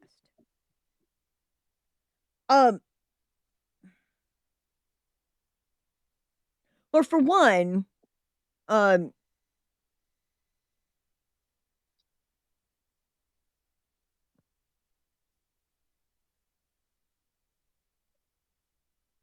lack of a better word, the magic system is not really explained, right? So I'm a little confused and I get a little bit lost in the sauce with regards to like, okay, so Pax has wings. Sherry and Chris know this guy. They know all the students. There's something like this is normal to them, right? Nathan then steals Pax's wings, and again, that's normal. But we, the readers, listeners, don't have a lot of information about why this is the way it is. Now granted, it does feel like from the moment that this particular story has been shared, it feels like we're dropped into the middle of the story, and it's entirely possible that there are other chapters that led up to it that kind of explained the who's it's, the what's it's, the why's it's. But I think that's why I'm having a little difficulty keeping up with and understanding what is happening.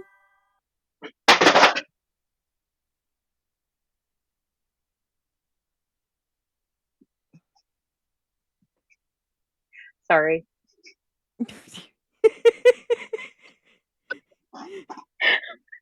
Quiet on the set. No, I'm kidding.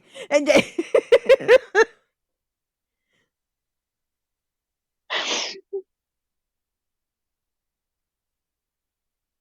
okay, that I get that. I understand that you're saying that they're wrapped up at the in the last piece, but like the understanding of the world and how it works and why there are people that are just walking around with wings sprouted out of their back and you know, you did mention that his mom's a goddess. So, okay, that kind of. But it feels like context is missing. Um and that's something that can be added in later, whatnot. It's fine.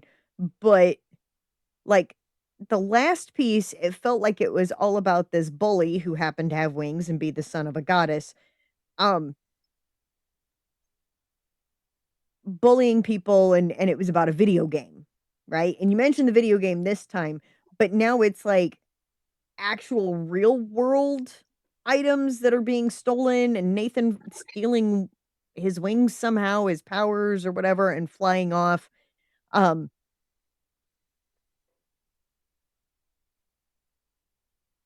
Give me a little bit more of world context.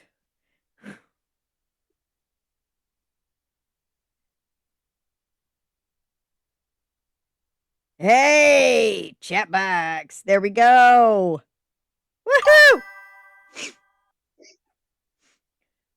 Woohoo! Plus, having Kesh read gave me the opportunity to pull a couple of things that can really only be done while live, or, like how do we set this thing up? So I got that over to Sticks. But yes, I think Ace is burying the lead on a lot of it. And I completely understand the wanting to drop a bombshell and a big reveal.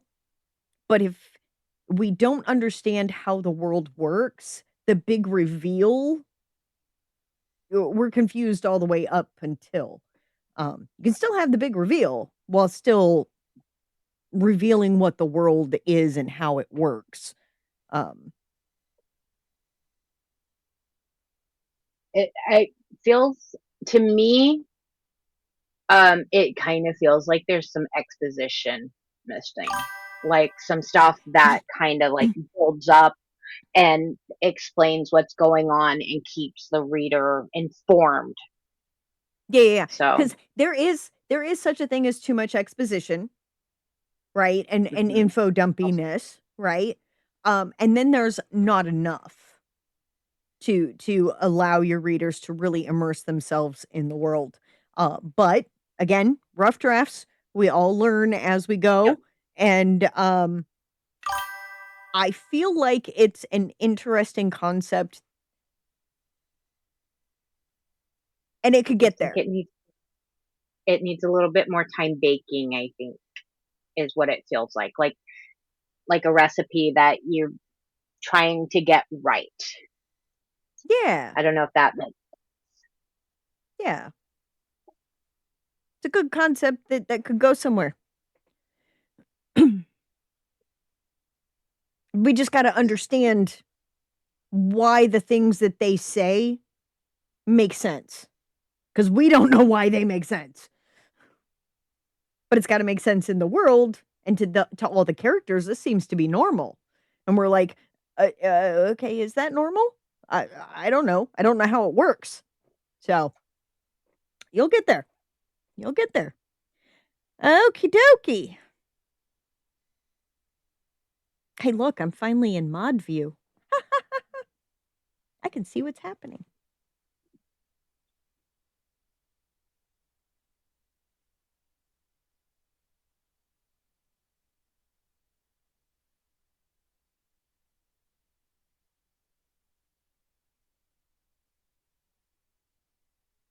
Apparently, my volume keeps getting changed. Dang.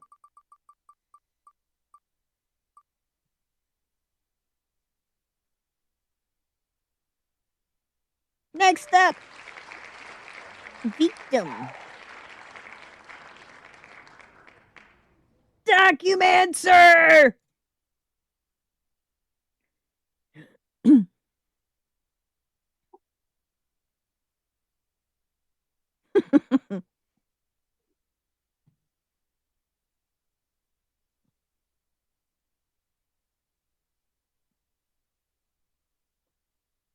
All right. No, yeah, I get that. But it also says that Promethean Death changed my volume. So probably because I was too loud on her side, she adjusted my volume on her back end, and that showed. All good. I know I'm loud. I know you want to silence me. I know I'm just too much.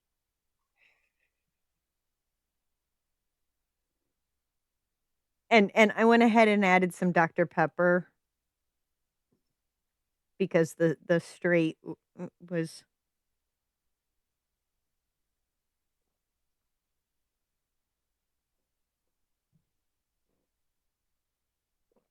all right. Here we go. Huey just needed those cufflinks, and the trio could go home.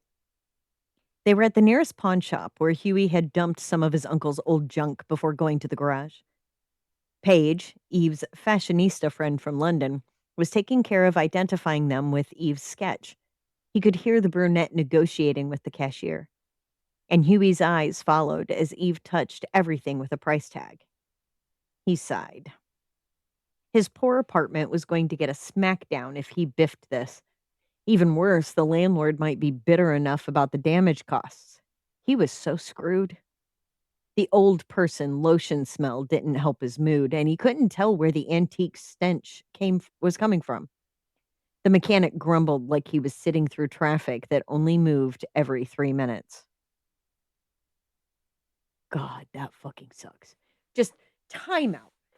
When you have the need for speed and freaking the traffic is crawling and you got to stop and wait and then you get 3 minutes pass and you stop. Those 3 minutes feel like 3 fucking hours. Okay, I'm off my high horse.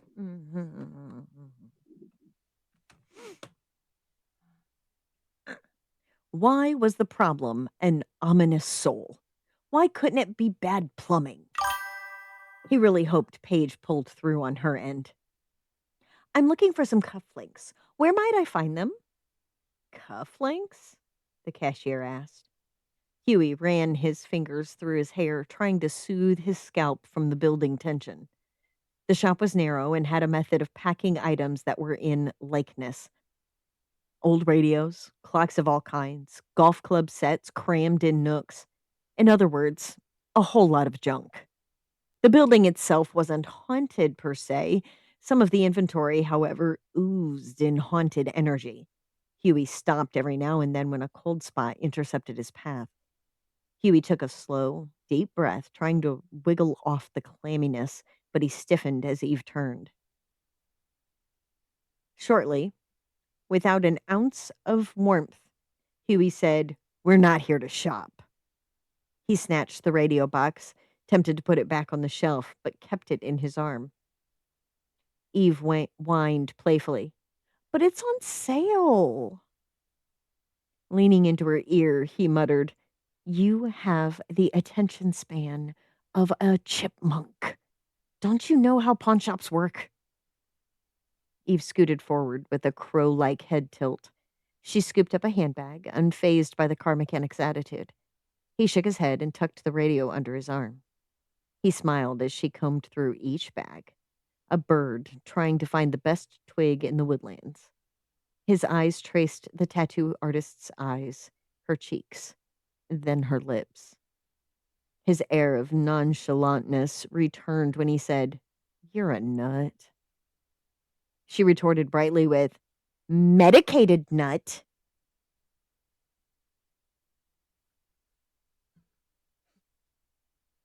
He chuckled. "You can't use the same joke twice." She grinned shamelessly. "Well, I just did, so yes, I can."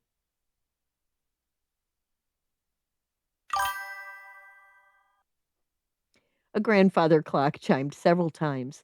They had half an hour before everything on this block closed, and Paige had only a handful of hours of sleep for her flight tomorrow.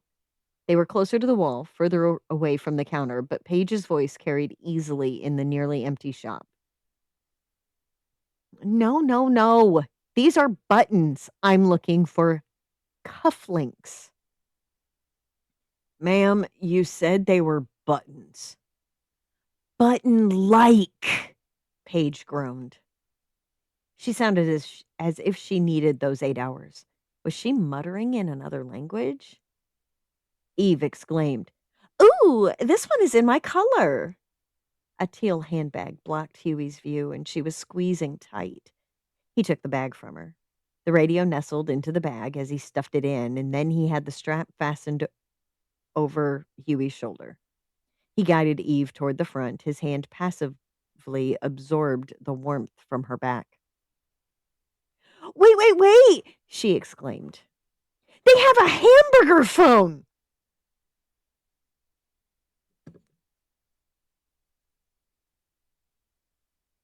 "No one uses landlines anymore." "But it's my childhood." "You had a weird childhood." Eve was way too gloomy in high school, from what Huey remembered. She dyed her hair every color of the rainbow before she went back to her natural blonde, and she always scowled as she slouched. Now she walked around with her chin up. "Well?" Then she spoke in a smooth, silky voice. Without warning, an electric current rode up Huey's spine, and his attention belonged to the little woman. Eve asked, "What was your childhood like?" He almost choked on his spit as it went down the wrong pipe. If she so much as asked for his social security number like that, he wouldn't hesitate to recite it to her. Hell, he would sing it to her. And he hated singing. The stocky man ruffled her blonde hair as she waited for an answer with anticipation. Did she know how pretty she was? He sighed in defeat. "Sucky sunburns, too much Spanish, and not enough motor oil." Eve's eyes went wild with a glint full of curiosity. Her irises were a tone of gray, a shiny iron, reflective and mesmerizing with that little detail of wonder dancing across the surface. A perfectly gunmetal gray. Eve hummed. Now I'm curious. Huey yanked his hand away. I'll tell you in the car. In their wake, shelves were brimming with stuff. Fine silverware stacked atop each other, salt shakers slouched next to one another. A very ornate gravy saucer stood up with a proud exterior of filigree. Eve oohed. A creepy feeling crawled up Huey's neck. He caught her hand when her fingers were close to the porcelain. The mystery of the strange old person lotion aroma resolved. That scent plumed off the gravy boat in overwhelming wafts. Huey's hair stood on end as if someone were giving him an intense stare. He didn't need to hear the spirit because I wish you would emulated an icky frequency that made his mouth go dry. Sorry, you don't want to piss her off. Her? Right. How do I. You see dead people? Huey shrugged. More like feel their presence and other stuff. The candles from the seance and some other tools help me focus. Eve already knew the word. You're clairsentient. Before Huey could get a word out, the cashier's curtness cut the air. Those are all the cufflinks we have, he explained. The cashier gazed with lackluster. He didn't care why Paige was running around in polka-dotted silk pajamas. Frankly, the string bean didn't look like he wanted to be there. Paige gripped the counter. Huey and Eve saw more as they approached the counter. None of them are silver, she snapped, her accent thick as ever. And they aren't even from the right time period. The cashier cleared his throat, but it didn't make him sound any nicer. Lady, if it's not here, someone bought them. Huey chimed. Lower your blood pressure. Maybe lay off the sodium? They exchanged eye contact, but not in that back off kind of way. More like they were both trying to remember the last time they saw each other. At the movie theater. Theo was a lively cashier, and Huey was buying a ticket for himself. What did Theo remember when he saw Huey? Senior ditch day? Grad night? The grocery store incident? Huey. Theo. Why do you know all the nut jobs in this city? Trauma bonding, Huey quipped. He smirked. Look, I sold some of my uncle's shit here recently, and I'm looking for cufflinks. Did anyone pick them up? Like I've been telling Queen Elizabeth, if it's not in the box, it's been sold. Eve broke out of Huey's grip. She leaned over the counter. It was enough movement for Huey to catch a heart pulse tattoo on the back of her neck. Her other tattoos remained hidden beneath the fabric of her boy band shirt. Her tone dropped as smooth as margarine, enough so that Huey couldn't break free. If she was a siren, both Huey and Theodore would be helpless. I bet you keep track of that kind of stuff, though. Right? Theodore coughed like he had breathed in the wrong way. He said, The bigger cells, we do, I guess. The blonde tiptoed her fingers around Theodore's hand. He wasn't a weird guy. He was rather very ordinary. That didn't stop her from flirting. The analog clocks ticked to her fingertips. Theodore watched her fingers like a rabbit led by lettuce. Begrudgingly, so was Huey. Whatever Paige was doing in the corner of her eye, he didn't notice. Eve sucked their attention. Huey's knuckles went tight. He stuffed his hands into his pockets.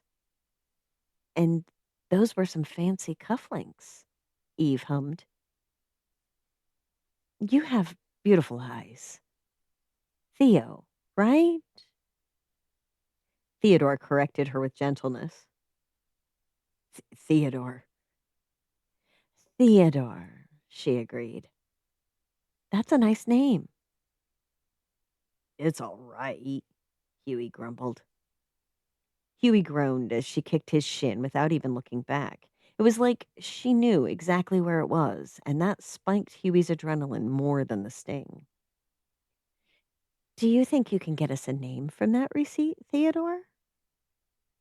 I could. He blinked, then stuttered as he had a sudden realization. Uh, Eve, she smiled. I could give you my number if you're good. Give me a minute. A door sat idly behind the counter until Theodore whisked it right open, shutting it behind him. Paige stared with her mouth agape. How the hell do you do that, E? Eve shrugged. It's just some harmless flirting. Huey muttered. Then why am I bruised? Oh, boo-hoo, it'll heal. Another squeak from the door suggested Theodore's return. He stepped through and handed her a scrap of paper. This is the guy who ordered it. As though she had won the lotto, Eve chirped, Thank you. Got a pen? You have like 5 in your... Paige immediately smacked her hand over Huey's mouth. Theodore picked up a pen from his side of the counter and handed it over. She wasn't shy about taking his arm and turned it over. The dude lacked muscle and vitamin D. So when he blushed an awful shade of red, it blotched all over his cheeks and ears.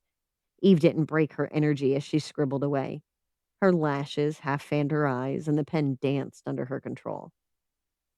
I'm a tattoo artist, and that's my personal line.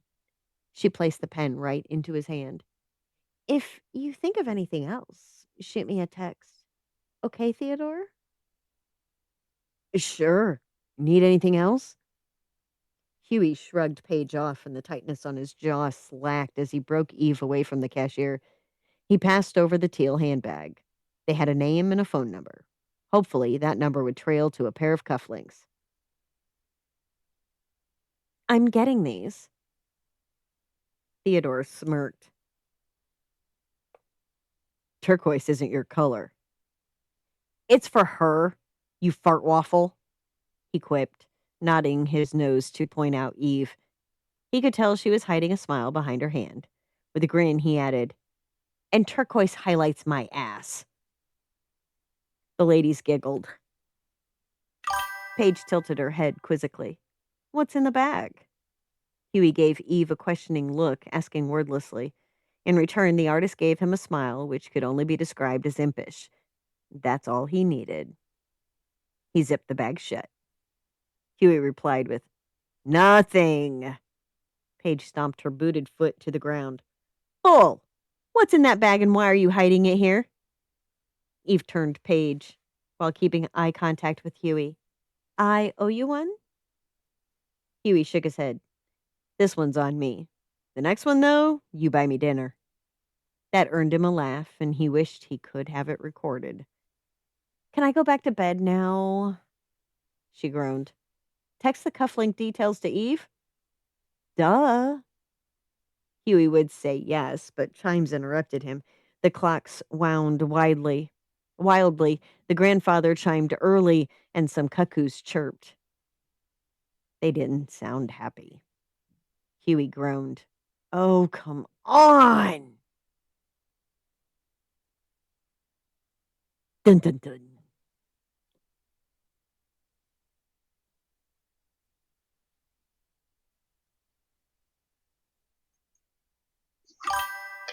Yeah, the fart waffle thing. Oh my gosh.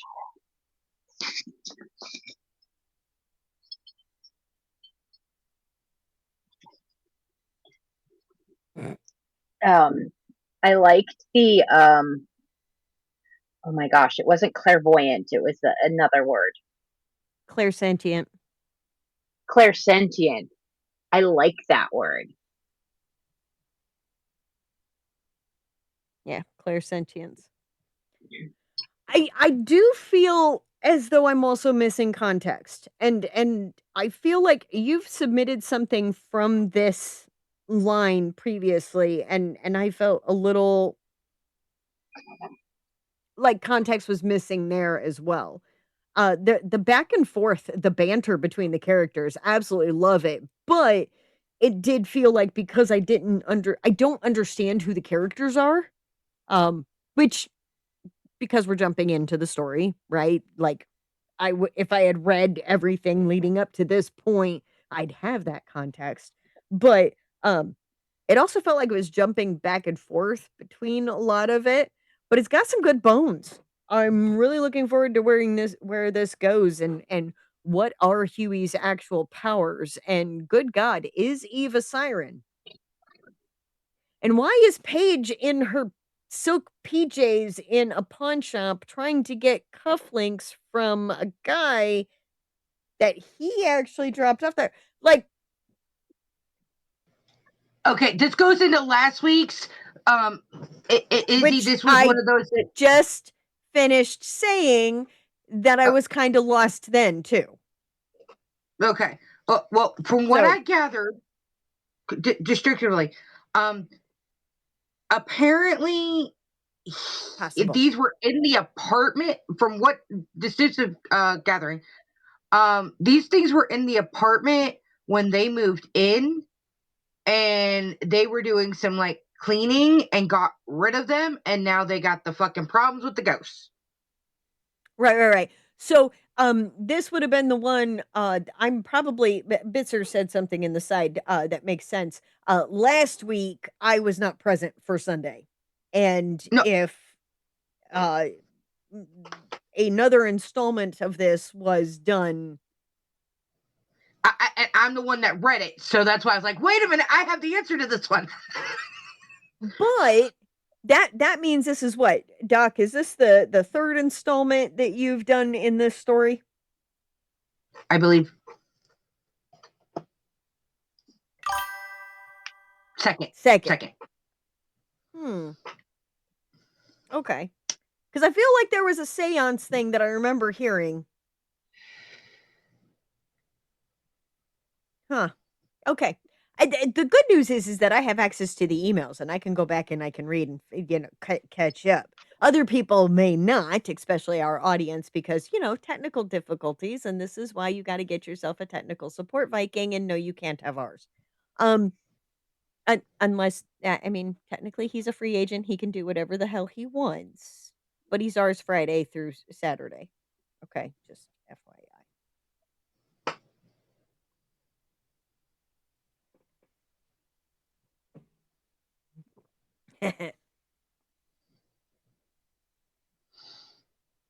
I mean, that's fair, Doc. However, Bitzer has also sent me 4 or 5, 3 to 5 of his drafts of things, and I'm 5. Yeah, and I'm still only 1 page in, and I've been working on Julie's rewrite draft for the last 2.5 years. Don't count on me for alpha reading, beta reading, hype team. I'm after the fact. In this area is quite a bit like a dwarf. Good over short distances, but don't expect the long haul because she's got other fucking shit to worry about. Mostly trying to keep me from going, hey, I've got an idea. Trust me. The amount of times in the last 3 years that Julie goes, hey, Izzy, I got an idea. And I instantly just, my whole body, she's even watched it on camera, just my whole body goes,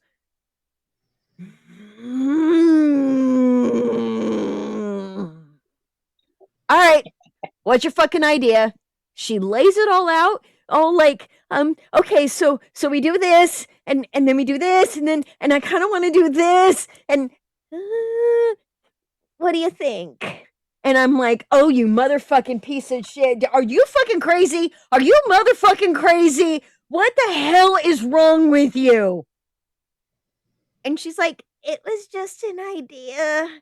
And then I'm like, okay, so here's how we're gonna do it. This is how we're gonna fucking. Yep. Look, you gotta admit, we both brought each other in kicking and screaming in fucking directions that none of us ever saw being kicked and screamed into. But at the end of the day, who better to tell me, hey, that's a great idea, but not right now? It's I not do that you're say telling that me too. no. It's not that you're telling me it's a bad idea. You're just saying, hey, we really don't have, like, I know, like, fucking hell, you ain't got the spoons. And the reason you've come up with this is you're chasing the dopamine. Izzy is literally the fucking mirror in front of my face going, Julie, you're chasing dopamine. You're not chasing fucking reality. And like Kesh was just getting ready to say, she's witnessed this Yes. multiple times. She actually got to witness it at Green Bay. Yeah. Julie Hey, had a hair. I walked into the room and like, hey, I've got an idea. And both of them turned around and looked at me like, no.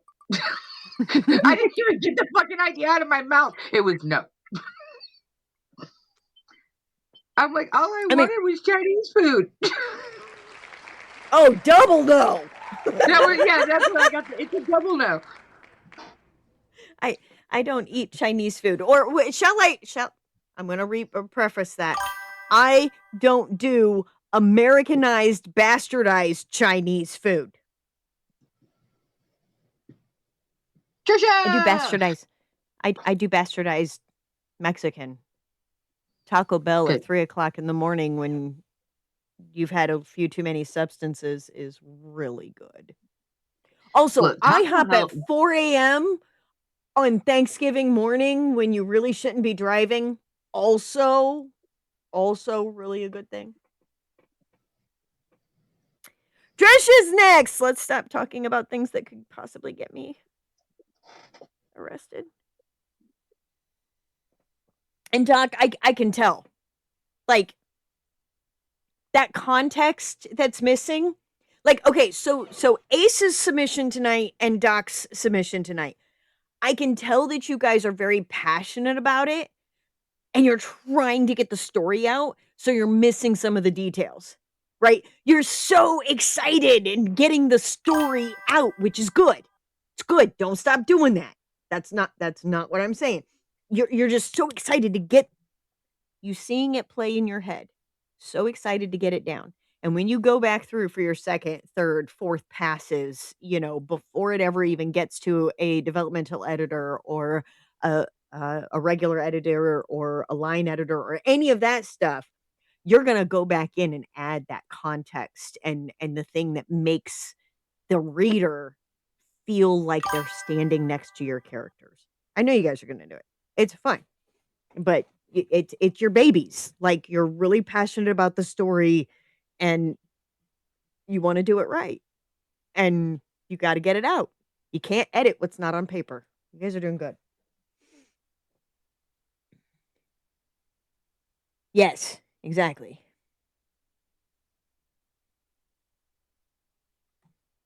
Look,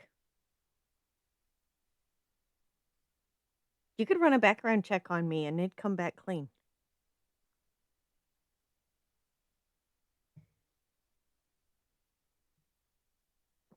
You got it. Okay, Trisha, let's see how she can rip our hearts out today. Is it going to be heartwarming that makes us want to sob into our Blackberry? Or is it going to be more cannibalistic grandpa? You never know. It's a toss up.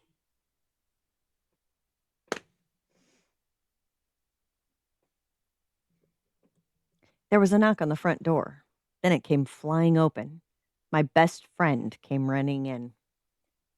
Sam, what the hell? I yelled as she slammed the door. Shh, I need to hide this, she said, holding up a rather large bag. What's in that bag? I asked. And why do you have to hide it here?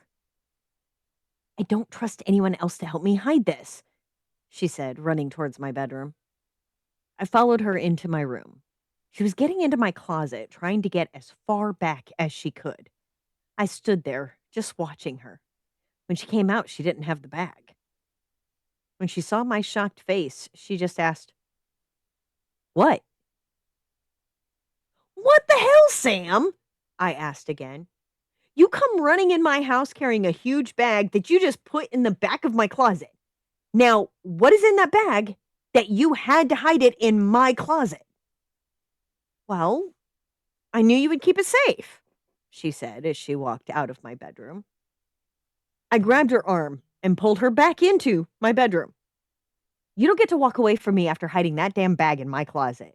What is in that bag? Don't worry, it's not alive or even breathing, she said nonchalantly. I'm sorry, Trisha, what? It's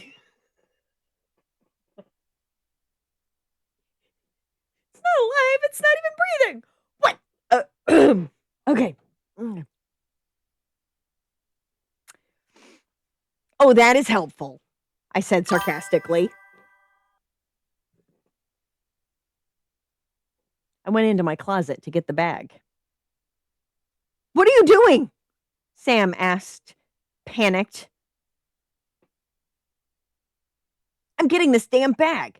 I'm going to find out what's in it since you will not tell me, I yelled. It was heavier than I thought. I pulled it out of my closet. I got it just past the closet door frame when I decided to open the bag. No, don't open it, Sam said, trying to stop me. I am opening it, I yelled, pushing her away. I got the bag open, and it was full of rocks. That's what I was waiting for. I saw the next 3 words, and I'm like, I gotta say this watching the screen so that I can see those looks, because that's the look I have. What the? I looked up at her. It's just a bag of rocks. They're not just any rocks. They're special, she argued. How are they special? I asked. I was told they were magic, she said. Magic how? I was skeptical that these rocks were anything more than just rocks. I don't know, she admitted. I closed the bag and moved it closer to Sam. Get this damn bag out of my house. But I don't want it stolen, she whined. If you do not get this damn bag out of my house, I'm going to throw it out the back door, I sternly told her.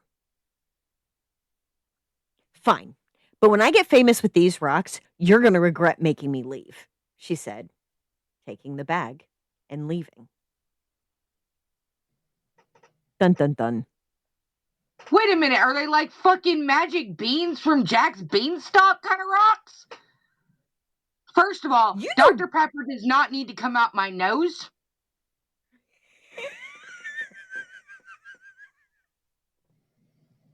And the line, it's not alive as I'm going to swallow. It's not alive. It's not even breathing. What? It's a bag of fucking rocks. The Dr. Pepper in my mouth without spewing it all over my fucking computer. And then I'm trying to get you to pause for just a second so I can swallow without, choking. And then it's, you're going to be freaking sorry when I get famous with these. What?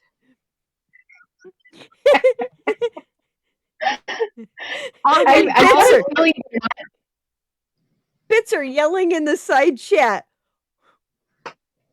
What the living F, Trish? I have a feeling they may not be rocks. And what are they? Like Trisha, calmly as fuck, in the side chat goes, keep reading.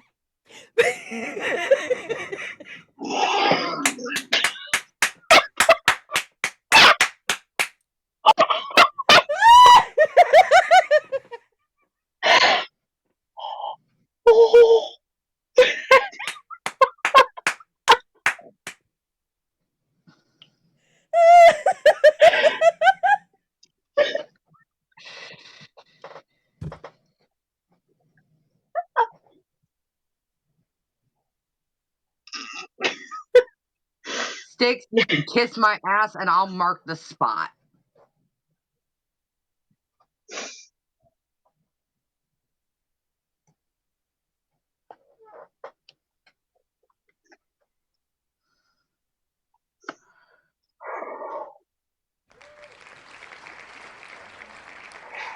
Okay.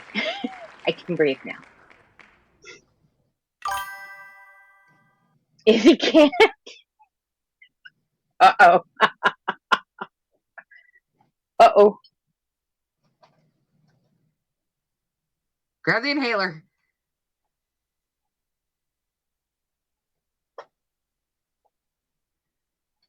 Do I need to take over? There's a pony. There's a My Little Pony. The pony's gonna take it.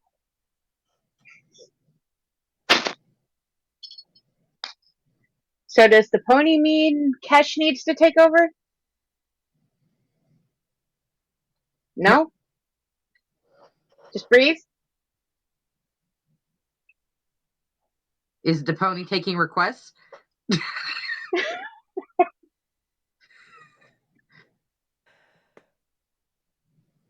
Normally, I would say something about needing emotional support, something or other, but I'm not going to because I don't want to get muted because I already can't breathe. So why make it technical?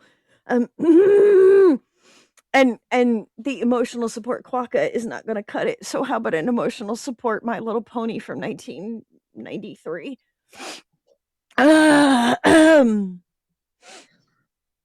Okay, it's fine. The most expensive My Little Pony I have ever purchased, by the way. Yeah. On basically between the two that I bought, each one of them cost me about $45. Yep. They didn't even retail for that. They didn't even retail for that. No, they sure the fuck did not. However, I'm never getting my originals back, so I might as well, they're actually in really good condition too. Anyway, oh dear God, Trisha, bravo. Like, this is a scene that doesn't need a lot of world building because it's the shock and awe of, okay, these two are best friends, but one of them is a lunatic that just barges in with a big heavy bag and hides it and going, oh, you're going to keep it safe for me. What am I keeping safe for you? Well, don't worry, it's not alive. Or breathing. And then full shut up.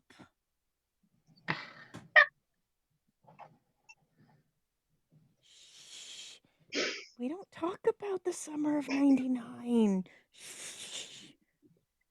No, we don't. We do not talk about that. What happened in 99 stays in 99. Stayed in 99. Mm-hmm. What happened during the Y2K stays in the Y2K. Yeah. Hey, there's a statute of limitations on indecent exposure, right? Yes. Okay, I'm good. 5 years. Oh, I'm way good. Like, I think it's 5 years.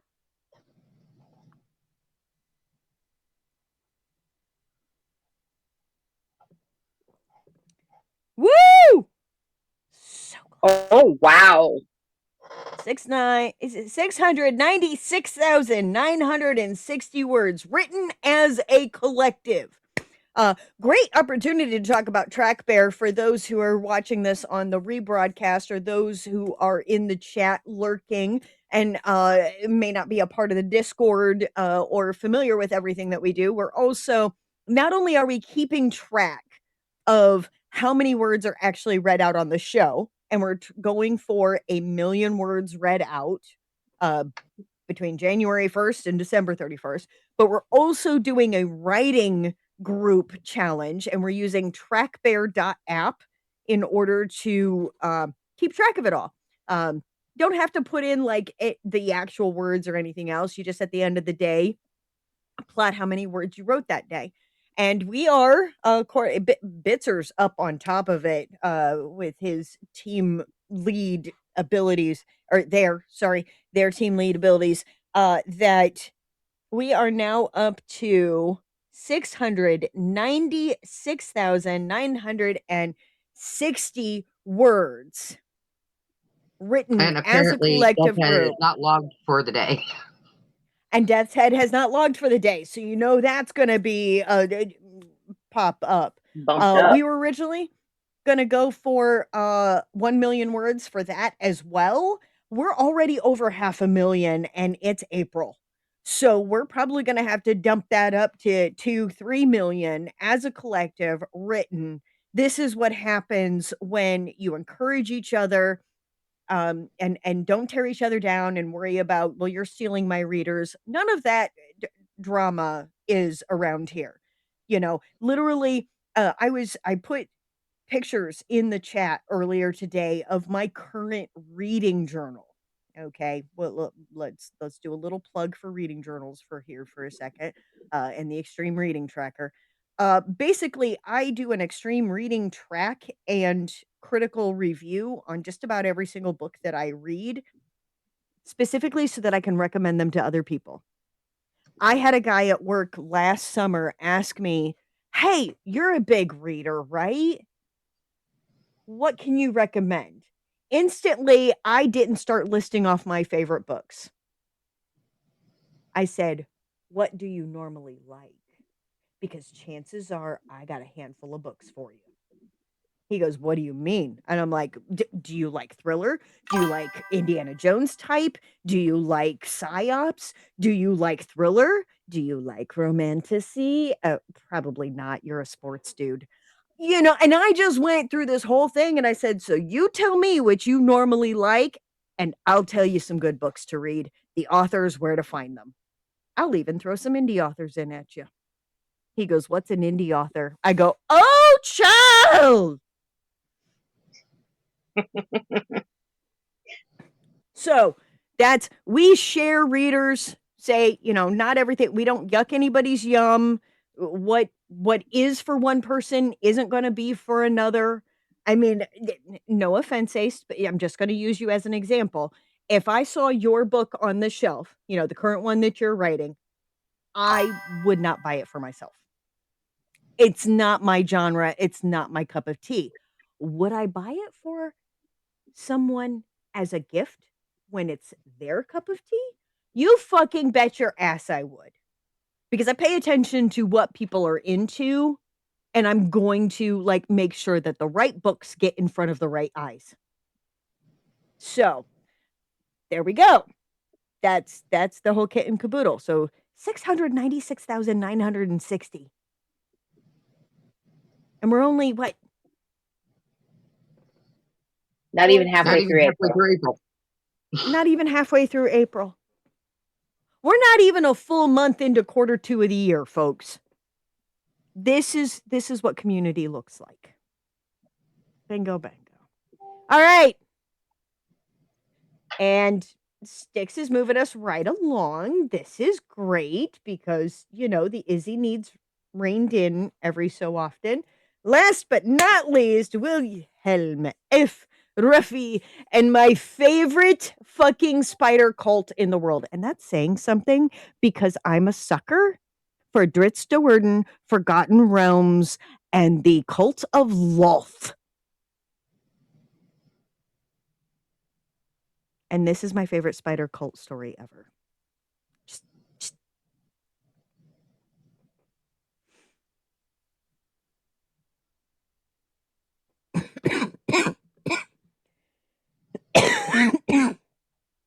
scroll.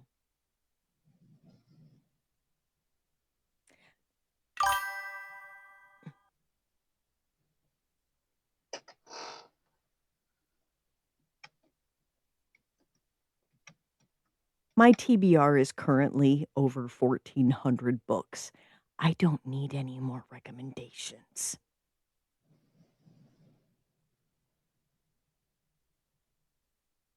But send it to my Discord. Dark clouds filled the air as Robert marched unsteadily up the stony beach. The beam of the lighthouse swept overhead, a foghorn blearing at seemingly random intervals. Dark shadows flitted around the edges of the bluff, and all the while Robert tried to keep the damp seawater on his skin from turning him into a merman again. Or whatever the hell I really am, Robert muttered, shivering as he wiped his forehead. You say something? Jack said. Jack asked, shooting him a glance. Fuck off, Robert replied. He's only trying to help, Sarah said, laying her hand on his shoulder. Robert felt the urge to shove it away, but it passed quickly once he looked into her eyes. With a sigh, he trudged onward, saying only, You think we'll find the next hostage in there? In here? Could be, or it could be empty, Jack replied. The important thing is to find out if this place is being prepared. It's got to be, Sarah said. It fits with everything we've put together. It doesn't gotta be, Jack countered. The facts will take us where they may. Would you quit that? We're trying to be stealthy. Robert lifted his gaze, looking over the whitewashed, red-tiled building ahead. The lighthouse cupola was barely The lighthouse cupola was barely visible over the peak, though the beam cut through the night like the eye of a foul deity. Robert swallowed, comforted when he grasped the handle of his recently reclaimed pistol tucked under a new jacket. Not that bullets did much of anything to that spider monster. And who knows if it even still works after a few hours underwater. Despite assurances from Sarah that the dry bag of the deep ones had kept it in working order, Robert had his doubts. Indeed, he had little else anymore except his doubts. He arrived with Sarah and Jack at the lighthouse building. The dark windows reflected their gloomy silhouettes underneath the rising and falling light of the beam. Slowly, they circled around to the front door, pointing inland. Robert eyed the road, though he saw neither people nor cars hiding in the near distance. When he looked back, he saw Sarah picking the lock on the door while Jack looked in through the windows. Is the keeper friendly? Robert asked. I'd have knocked if he was, Sarah said snidely, the latch clicking. But likely he's away in town getting drunk. There was a rumble overhead, drops falling from the swollen skies. Robert winced, feeling the alien scales threatening to break out on his skin with every hit. He hurried to Sarah and with her into the dry interior. A ladder to one side led into the lighthouse cupola, while inside the house came the snoring of the keeper, bursting the first assumption of their entry. Jack quickly closed the door to keep down the noise, he and Sarah kneeling down on the floor behind the ladder. Here they felt around before coming upon the loose boards. Robert held his breath, feeling a tension in his chest like he'd watched a glass fall off the end of the table and was waiting for it to shatter. No such sound came as Sarah and Jack opened a dark maw leading into an hidden undercroft. Then the two slipped down inside, Robert casting one last glance around the ground floor before easing himself down after them. His chest tightened again, a gust of wind blowing down the dark tunnel ahead, reminding him of the whinny from the hell horse of Carl Magnus. The glow of Sarah's lighter filled the space with flickering shadows, revealing a long tunnel sloping gently downwards. The three padded down the gentle slope, a few drips of water through the ceiling punctuating the grave stillness of the air. Thrice Robert glanced over his shoulder, fingering his gun, to find that there was nothing behind him at all. At last, a blind corner brought them to a magical coin-locked door, just like the one in the mausoleum. Jack and Sarah exchanged a glance before she took out her coin and inserted it into the lock. There was an ethereal hum, the door glowing, and then it released, sweeping open to reveal the hidden chamber beyond.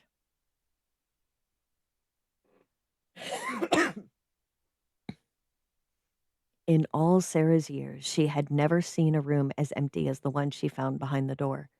She stepped inside, her footfalls echoing sharply off the walls as she looked over what was supposed to be a cache of knowledge for her people. Instead, there was nothing, just a vaulted stone chamber 50 feet long and half as many wide. There was not a speck of dust, not a scuff on the stone, not even discoloration from the furniture which had sat for eons on the flagstones. Well, there's nothing here, Robert said, sounding relieved. On to the next place? No, we need to find out what happened here, Sarah uttered, rubbing her forehead. The place was cleaned out, Jack said, shrugging. What more is there than that? Everything, Sarah exclaimed, sweeping her arms around. Jack, there's no crack on those tiles from the impact of the bench. No stain from any spilled ink. Not even any wax in the candle niches. What are you proposing? Robert asked. It's like someone made a new room and then swapped it for the chamber which used to be here. Or they just cleaned up after themselves real good, Jack pointed out. After they stole everything? Why? I don't know, to cover their tracks. And fix the tile too? Jack, we were here. This place is different. I'll have to take your word for it. Robert looked from side to side. But this place does give me the creeps. You and me both, Sarah said, though she knew it was not for the same reason. She crept over the room, sweeping the lighter from side to side in search of some sign her hunch was true, a telltale clue the room thieves had left behind. Jack just sighed, muttering under his breath. We should get out of here and on to the next place, not waste our time in an empty room. Silence fell, Sarah checking one corner and then the next before dropping to her knees and feeling the tiles. A knot formed in her chest, that same one when Jack had told her to go right and she had gone left and wound up on the wrong side of town. She was about to give in opposite to how she had acted back then when her fingers brushed against a crease in the floor. It was an opening no wider than a fingernail, one easily missed amidst the ocean of identical tiles. Sarah, though, dug her nails into the crack, slowly working it side to side until the tile came loose. Beneath, she found a cloth bag the size of her fist.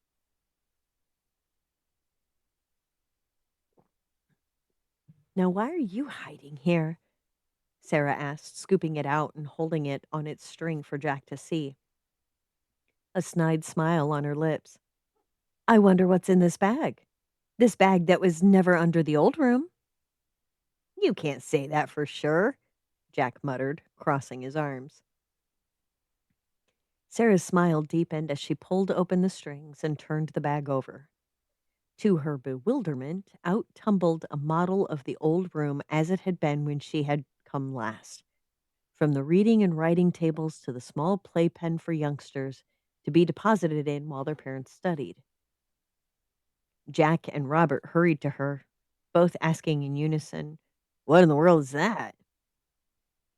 A totem of some kind. Sarah turned the little diorama around. Maybe the reason behind the spell.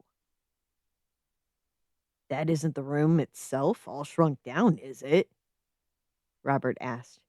Can't be, Jack said, feeling the material. The books on the shelves are made of fired clay, like the rest, as is the wooden furniture. That's not how a shrinking spell works. Then what the hell is it? Robert asked. The anchor of a spell, Sarah said firmly. I'd bet anything on that, and that it's responsible for the room vanishing with everything inside. Then she looked closer, her heart leaping when she saw a man reading and a woman hiding under the table, though both were too small to make out the details of their figures. And anyone inside, too. A creak echoed through the chamber, Sarah jolting. It was only the door swaying, but she had had enough of the lighthouse chamber. And so she stuffed the model room in her purse and led Robert and Jack out, hoping that there was nothing else vital inside that they were leaving behind. Robert emerged into the rainy night more confused than he had upon entering. He looked out over the increasingly waterlogged ground, a flash like lightning flickering through the gloom as the beam passed. He was about to speak when the rain began to change, began to swirl and run sideways as though were driven by the wind. But there was no wind, and the torrent of water rolled inside, the lighthouse keeper snorting and then shouting as he came awake. With a sigh, Robert fled into the night, Sarah and Jack behind him, desperate for something, anything about what was happening to make sense. Dun dun dun.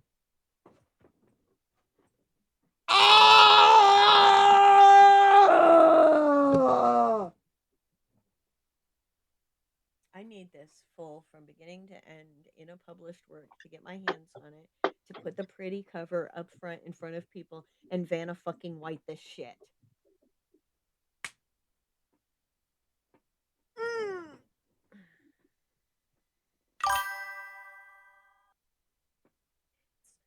It's Little Mermaid meets Mike Hammer meets Indiana Jones meets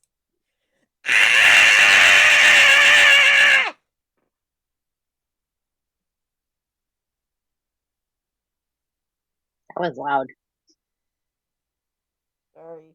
But it's understandable because, yeah.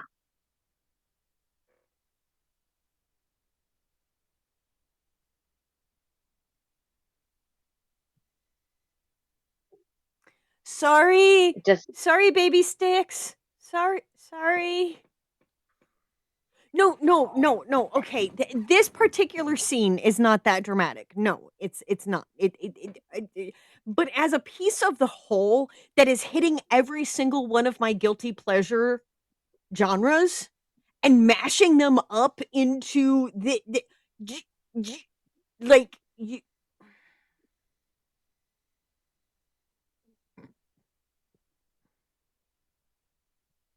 it's like watching Raiders of the Lost Ark with my dad. Plus sitting on his lap while he's sitting with me and watching The Little Mermaid.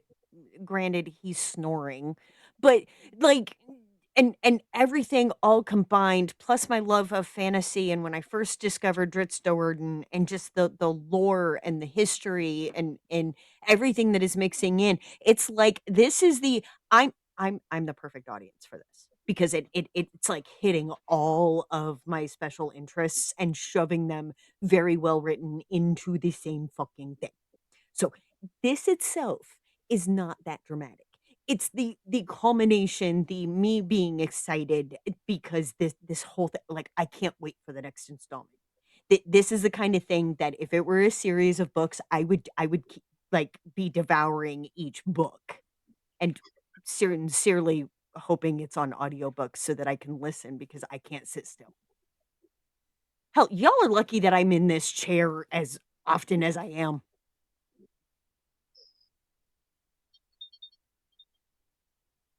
I don't know how many Yeah. times I've jumped into Discord and gone, Izzy, because it's an empty chair, and just keep going, Izzy, for like 10, 20 minutes, trying to get their attention, because I know she's somewhere in the house. Because I'm usually somewhere else and I might not always have ears on, so I don't even know that anybody's in here. And I've like completely forgotten that I'm actually in a voice chat.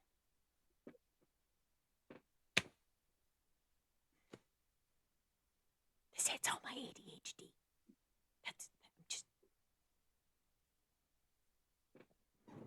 I'm just saying, Deaths, that if this ever gets published, I'll be your first purchase. Just saying. I'm just saying.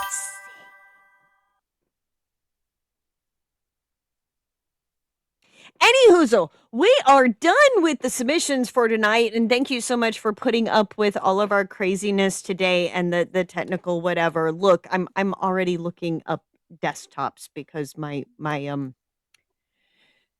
tax refund is supposed to hit Monday, so I may be going to an electronics store and just buying a computer, but that's besides the point. The point is that you guys stick with us, and thank you very much for making it through all of this, because this is obviously going to be a problem until I can get something that can actually handle this. And Styx is not available on Sundays, so we made it through everything, but now is the time for Miss Julie to either roll some dice that she did find, by the way, or do the little spinny. I'll shut up now.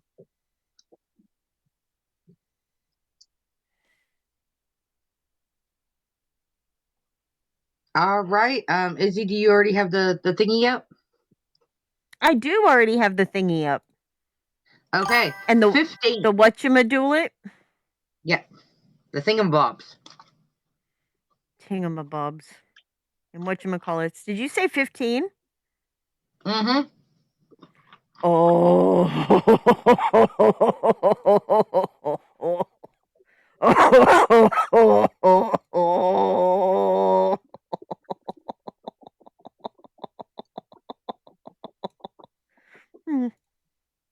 I don't like that laugh.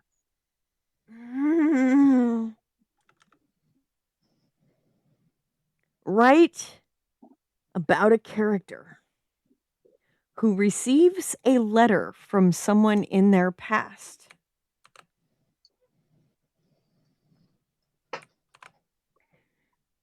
But the letter is dated 2027, even though it's impossible.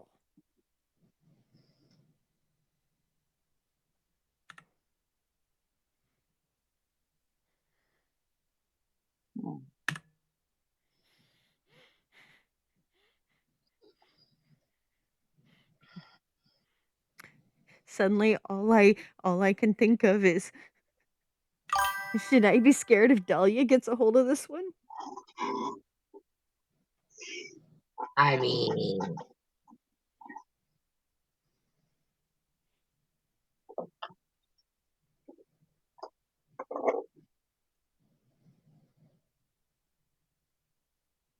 Speaking of even which, though, yeah, go ahead. can you finish writing? Okay, never mind. Bitcher got it.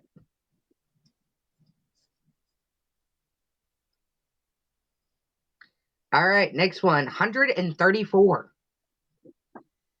I was gonna copy and paste it all once we were all said and done. 100 and what? 34.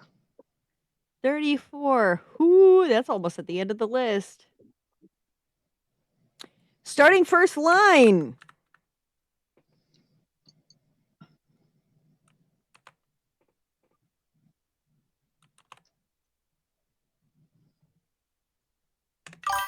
No birds sang in the orchard that morning.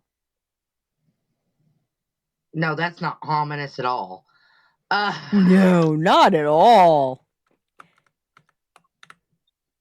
All right, last No. one, 138.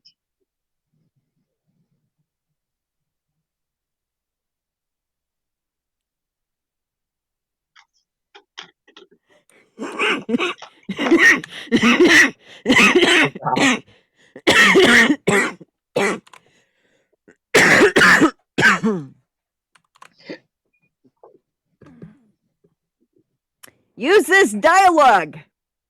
Please remember, names and pronouns can be changed if you're not vibing with the particular name. Submitted by Izzy Kraus.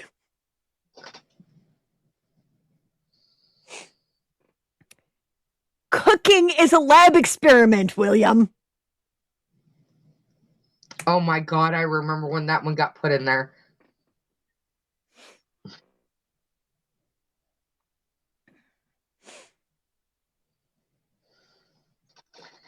All right, let me. Sticks, are you handling the the poll, or am I?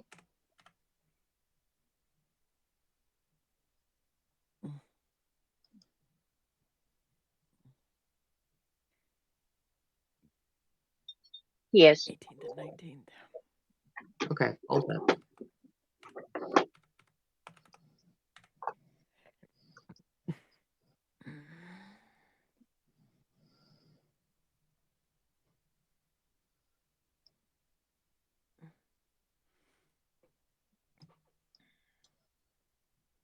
God, how do I pick?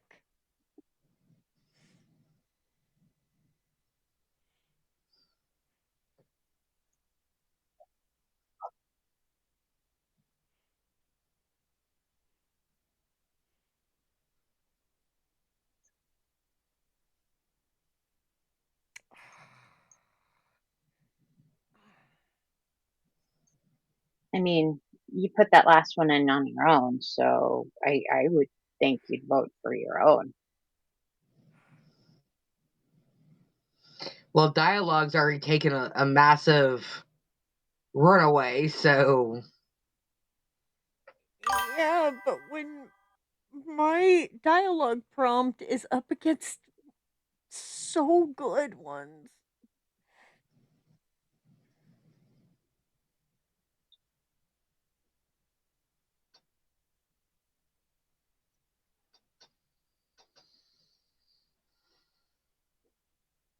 Oh.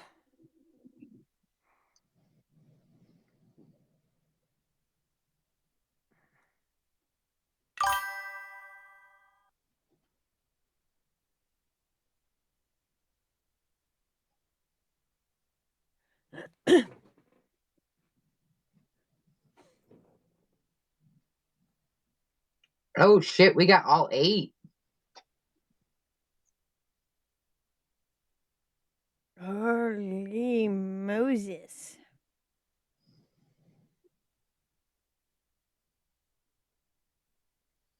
I mean, dialogue's still ahead by 2 in unless anybody jumps in last minute and votes.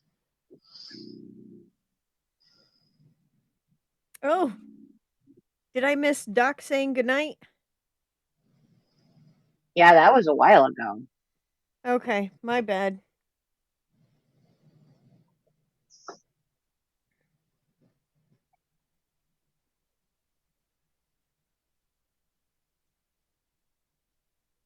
Special thanks to the Blue Baka who's been hanging out watching this entire time. Uh you've stuck through the whole thing and heard us on our craziness. We do so appreciate you not leaving and walking away going these people are fucking crazy. I mean, you wouldn't be wrong, but You really wouldn't be wrong. But cheers to you for hanging out, watching. And yeah, looks like more than likely we may not need to do a 5-minute poll. But on the off chance that people are going back and forth, wishy washy, and like going, I don't know which one do I want, like I just did, um, gives them time, no pressure. well, that also helps when we have a lot of people in here, and right now we've only got like 7. So, Yeah, I know.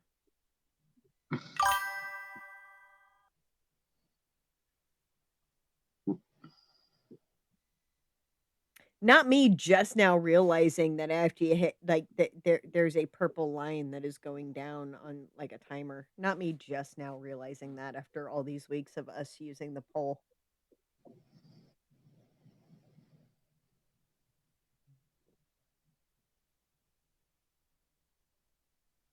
There's a reason I need to be medicated. I notice things when I'm medicated. okay, Sticks, what are you talking about? Yeah, I'm kind of confused there too. Who's new?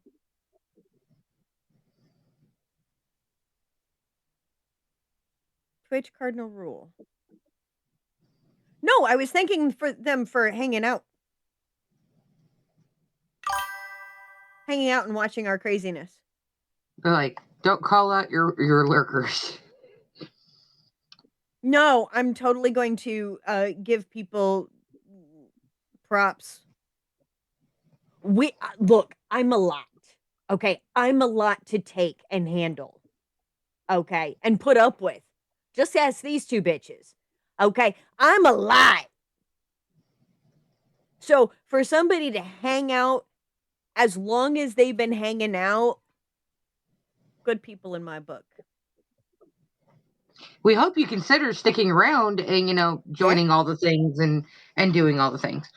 If not, totally understand. That's fine. That's fine. I used to have a guy when we were over on TikTok literally put it on in the background while he was editing his YouTube videos just for background noise. I don't know how you think I can be background noise and not the most annoying thing in the world, but whatever. That's what he did. It's fine. It's fine. It's fine. Anywho, dialogue one. So use this dialogue. Cooking is a lab experiment, William.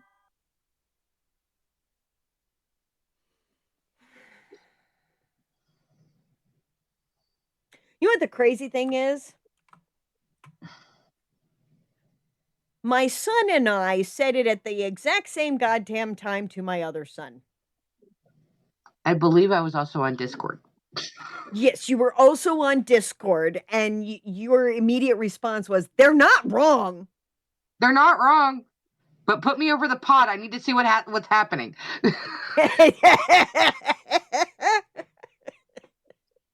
If I'm not mistaken, not it was the only- first time they attempted to make chili.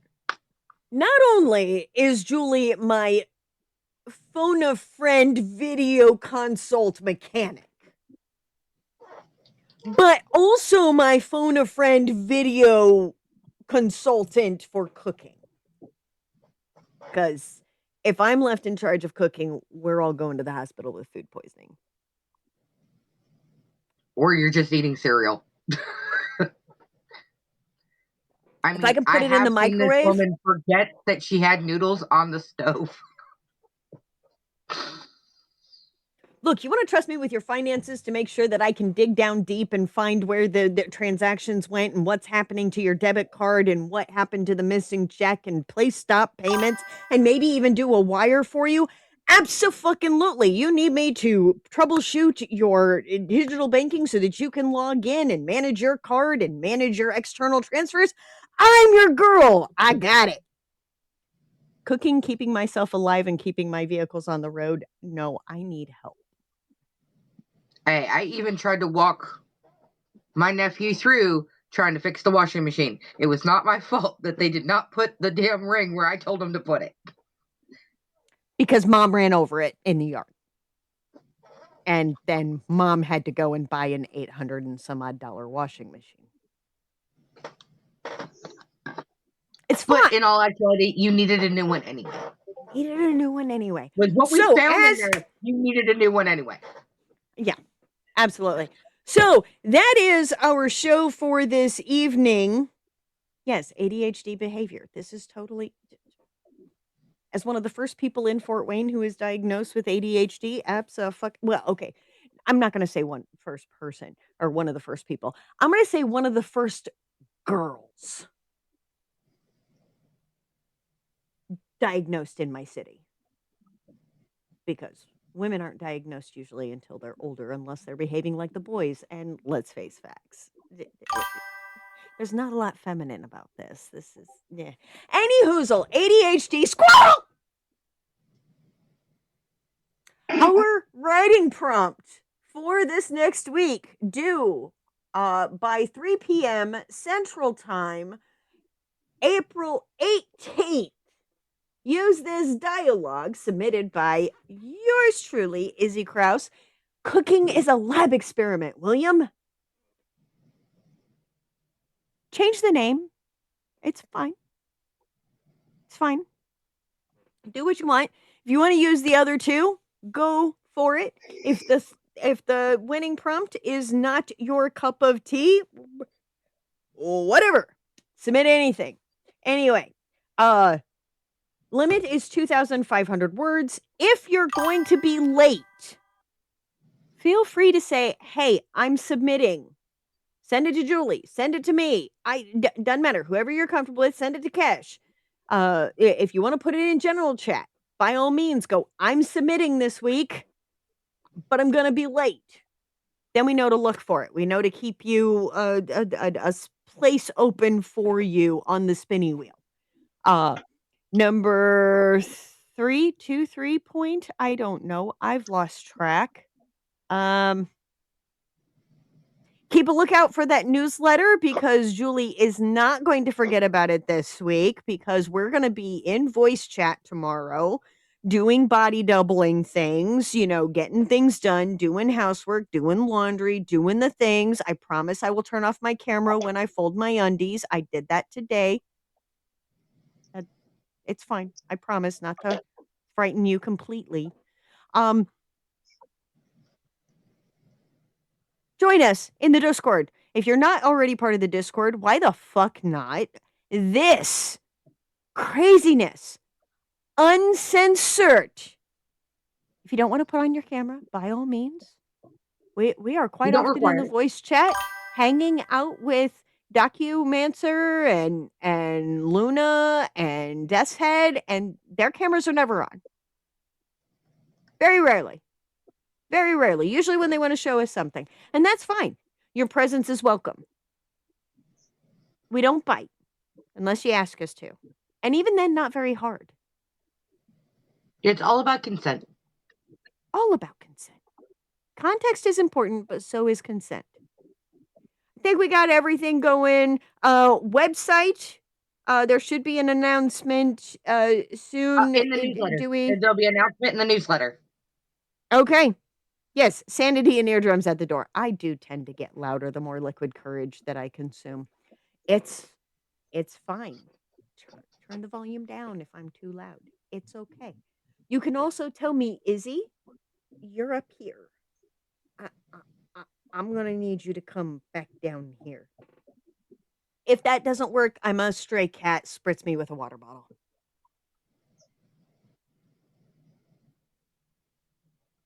Anywho, we thank you so much for joining us for another evening of the Hold My Pen Promptcast. We got through this one with a little shakiness, but we did get through it. So thanks to our tech support sticks on the back end. Thank you to Kesh and Izzy and you guys for just showing up for our fucking craziness every damn week in, week out. But just remember one thing. Even if you can't write for a week, don't feel bad about it. We all got fucking shit going on. Hell, I don't think I've written since January. It is what it is. But come by, hang out, show your support, and maybe something will jock. Otherwise, keep your ass out of trouble this week. I do not have the spoons to be bailing people out of jail without a lecture and possibly a baseball bat. And it's going to be used on you for getting your ass in trouble. Otherwise, be brave. None of us got the fucking spoons for that shit. Plus, we got to get Izzy a new computer. This is where we're at. Like, we have to invest in the show, and no offense or anything, but if you were dumb enough to get your ass locked up behind bars, we just can't help you. We might put some money on your commissary if it wasn't that bad. But otherwise, be brave, be bold, but always stay humble. And we will see you next week. Same bat time, same bat channel. Bye!